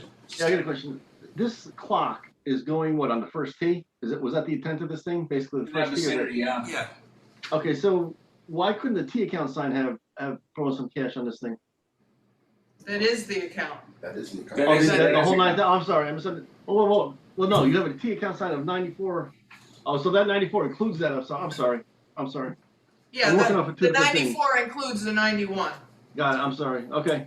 No worries. No, so thank listen, you. Jerry, could we cut down maybe 1 or 2 less trees this year No. and buy the clock? No, But instead of taking 20, we can't knock down 18? no, that's CIP. And we have this discussion, and you were gonna find out, how come we can't use CIP money for something like this? This is a capital improvement, I can't understand why nobody thinks like that. True. No, that's you saying that, no No, offense. I've asked, and there. Wait, you asked? but that, no, that, Jerry, No, that doesn't make sense of why this could, why you could. I get it that you want to That's cut down capital, trees. that's something that's, a tree is not, a tree's capital expense, but it's a permanent structure like that, isn't it? Isn't, yeah, I think it's, the CIP is for improvements on the golf course. That is on a golf course. yeah, You can- I don't think you have a fight on this We one. don't wanna put the clock We'll talk to Mark. we don't wanna put the clock on Southington Road. You know what I That's mean. true. You know what I mean. Well, I'm hoping that this would be looked at favorably, and I maybe am go too. to Plan B if it doesn't, but I mean, I think. these businesses, some of these businesses contributed a fair amount of money. Yeah. Like the guy in charge of all the cart attendants now? Me? Yeah, you did. Yeah, I don't. Yeah, I know. He's gonna have to set the clock. Yeah, you're gonna get the non-auto one, and you're gonna get a ladder. Every day. It's gonna be your job to get up there every day. Mark, we're 5 minutes slow. Okay. Okay, let's, Is that clock 4-sided or 2-sided? One-sided. One side, One. Yeah. You can only see the time from one side? Yep. yes. Jerry, Yeah, you want to. Jerry, it's $5,000. Yeah. If you want to, you better open up your wallet. Aye. Oh, yes. They're not cheap. And there's no second hand. I thought it was gonna be like the one I saw on Trump's course when I was down in New York. Oh, I know, it's the 4-sided Oh, one, yeah, no, we're not trying. That thing had to have been 200 grand, if that. All right, CIP plan. You have it in front of you.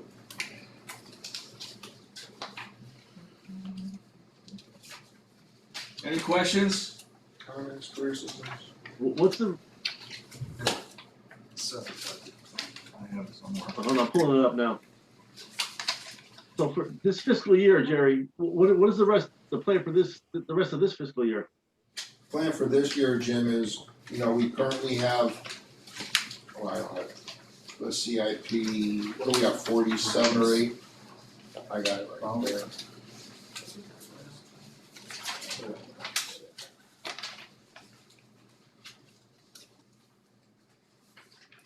Oh, Venus. We got 48. 6 in there, Jim. So we do have encumbrances by distinctive tree. I don't know, we haven't received the bill yet, but the plan going forward is I need to bring them in to grind the stumps, or some of the stumps that would be in play, which would be on holes 4, 7, and maybe not so much 7, and 10. What was done on 4? I haven't been to the course since it's We so took I don't down know. before. I don't know if anybody else has either. Mark, put up on that screen. We took down all the pines behind number 4 green, except for 2 on the far left. Sorry about that. We're being serious. Okay, we know he doesn't like polkas. He's a country man, country boy at heart. Ah, we go. Sorry about that. It's okay, partner. Okay, So, Jerry, I'm Jim. sorry, what'd you say? Okay, so we took down all but 2 of the pines behind number 4 green between 4 and 5T. The 2 pines that are left remaining are far left and really don't affect the cart path or the irrigation that's on 5T, as well as 5T proper. We, on the right side of number 4, where you enter the cart path to where you exit the cart path, we left a couple of trees there on the far right, but all the others came out. They were diseased, rotten, an accident waiting to happen. So the plan going forward is to top dress the cart path through the woods. And now that it's more visible, hopefully, you know, people will see it and utilize it more than coming up between the bunker and what used to be the woods. And I was thinking as well, I don't know if I'm gonna have enough money, on the back of number 4 green, to alleviate the dirt that happens there because they take the carts and go on the backside. We'll do some mounds, just a couple, that will tie into the existing and go more towards like the ball washer or the cart path on 5. So that's the plan for that area. So to answer your question, as far as what's gonna cost us money, I need to bring distinctive back in and grind the stumps there. And then if I have to buy any material to create the mounds, we'll keep it in-house and we'll shape them and sod it ourselves. And I'll have to buy sod. We took down the pines on the right-hand side of 10 Green, between 10 Green and 11 T. We left the 2 hemlock in the back by the senior T, in an effort to get more light onto the number 10 Green, as well as alleviate the roots that are coming up and heaving the cart path on 11, as well as the roots that are growing onto 11T, back of 11T, and the irrigation. So those are gone. On the left-hand side of number 7T, we took out a very, very bad elm, which was next to the oak that's in the back of the T. We've taken out 2 hemlock as well as a spruce and a cedar, and we've opened that area up. We took out that one-sided pine that was damaged in the fall from a storm, so that's done. We took out 2 pines between 12 Green and 13 T. 2 smaller pines, but those are gone in an effort to get more light on 13 T. There's just too much going on back there. And we did some miscellaneous work on 11. We're taking out the pine on the left-hand side of 11 by that left-hand bunker. That's going away. And we took out on the right side by the right bunker the spruce, a hemlock, and I think there was a juniper over there or something. So that's all gone. That's all cleaned up. Thank you. Okay, I have a question. thank you, Jerry. Yes, Gail. So, are you recommending one, like the top plan over this one, or what's the difference between the top and the bottom? Well, we need bridges. Right. Okay. So if there is no bridge work, then we can, like say in FY23, we can do the number 2 project, which would be to go in there, remove the trees we need to remove, as you can see, okay? You gotta bring in material, you need to grade it, hydroseed it, as well as install a cart path from the, I would like to pave from the existing path all the way up and through, Okay. and So, tie it into number 3, number 3, I'm sorry. so who's gonna make the decision on whether the bridge work gets done or not? Is it contingent upon this? Cause I see this, Yeah, because the town requiring to 50%. yeah, So what's that about? Okay. I believe right now, if you were to replace a bridge, you're probably with a prefab bridge, you're probably looking at about 40 grand. The way things are going. Yeah, okay. If we did that, and we just say we take in 60 with CIP, that leaves us 1 bridge. If we pay for it out of CIP. Right. That leaves us with a $20,000. I always like to keep like a $10,000 buffer in there. Right, In the event we have a storm and we gotta bring in distinctive or whatever to help clean up. right. I always like to leave a little bit of money in there. So that would pretty much eat up all of your CIP. You might be able to do a little bit here and there, but not a whole lot, yeah. So are you going to the town asking for 50% of the bridge work? Is that what you're saying? They would take that out Okay. of the general fund, and Okay. then we would pay out of CIP, but that way we could do 2 bridges. It's gonna be hard to get a contractor to come out there and do a bridge. When they come out, they wanna, Yeah. And when are you going to town council on that one? I'm working with Kevin right now, and Okay. The reason I ask is, I think we did this a couple of times in the past years. I mean, I think when you go to town council with these kinds of things, if you want and need support from commissioners to be there, Oh, I think absolutely. that could be helpful. Yeah. That's why I'm Yeah. bringing it up. Is it in the Capital? 10-year, Yeah. capital plan? But, Jerry, is it necessary we have to do all this work with all these trees being cut down? Do you think that we should be looking at something that is more important than what we're doing? I mean, because like, you're cutting all these trees down. Yeah. And now is it necessary to cut this tree down this year? Can we take that money and put it somewhere else? I think it's important because if you look at behind number 4 green, that's atrocious. If you look at the right-hand side at 10 green, that's atrocious. I know, I looked at number 4 yesterday, okay? And I see where you took the trees out there because that does affect that cart path, okay? But now, the part that's going around to the woods area, and I see where you cut the bunch of bushes out there, stuff like that. But now, you were saying something about the other side of that, the tee box on number, That's down there. 5. That's a project. You know, Okay. if we're gonna do a project, we're gonna do a project. We're gonna start it, we're gonna finish it. We're not gonna half-ass it. So this was step 1, you know, was to get that taken out. We had roots on 5T, Jim, and you know, especially on the left-hand side of I see, 5T, yeah. where it was quickly becoming a number 12T, to the point where it's gonna be, it would be unsafe and unusable. Aside from the fact of the shade that it cast on the green, aside from the fact that I couldn't get a shovel in the ground to swap out ahead if I wanted to, because they were all encompassed, encased with the roots. So there was no good coming out of those pines behind 4 green, none, 0. no, I have no problem with that. But because, 17, I did have a problem with because that tree was just sitting there. I mean, was it doing any damage? I mean, that must have cost a few dollars to take down that tree on 17.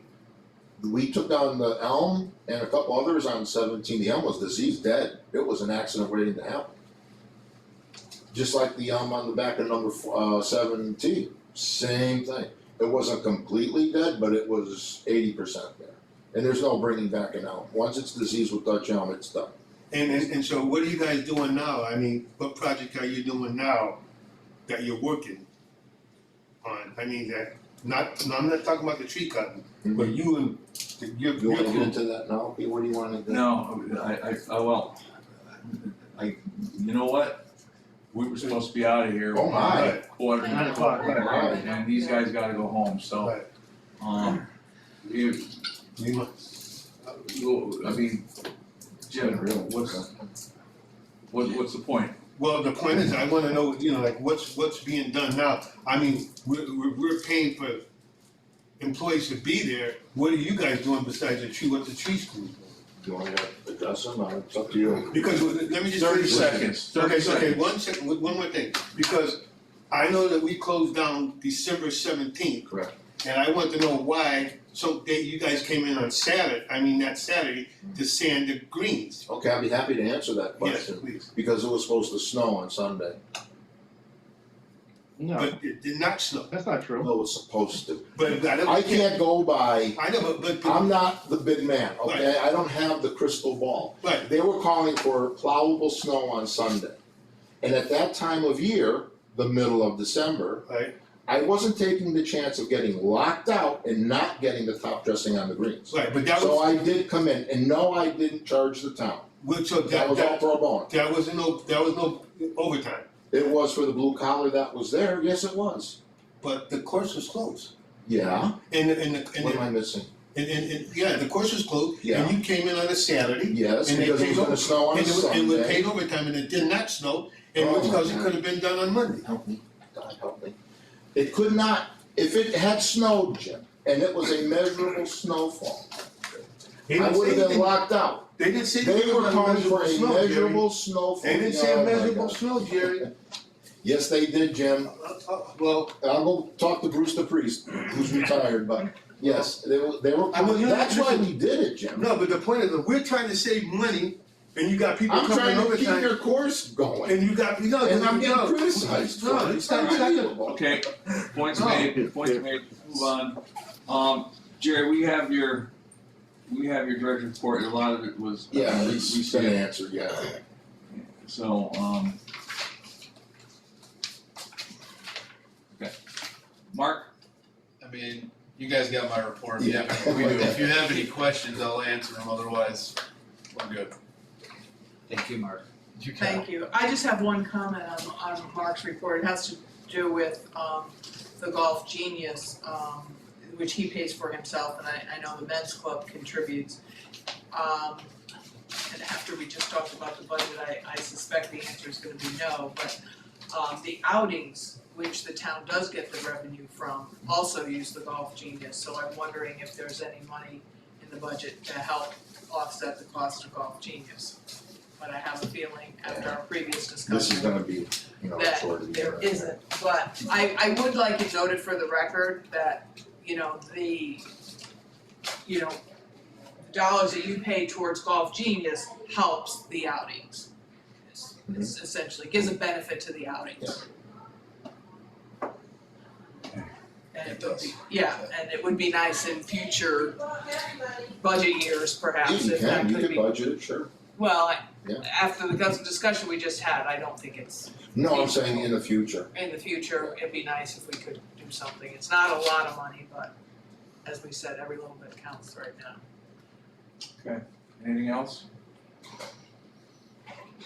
Thank you Okay, all. I'll make a motion to adjourn. Adjourn, yeah. I second it. Thank you, Jim. Okay, all in Thank you, favor? Mr. Aye. All right, thank you, everybody. Peter, Have a nice you evening, everyone. gonna- Peter, you gonna set up a special meeting? Bye. We're gonna set up a special meeting as soon as I, Maybe this whole tomorrow. Thank you. I'm gonna pick a shorter meeting to come to. Yeah, they have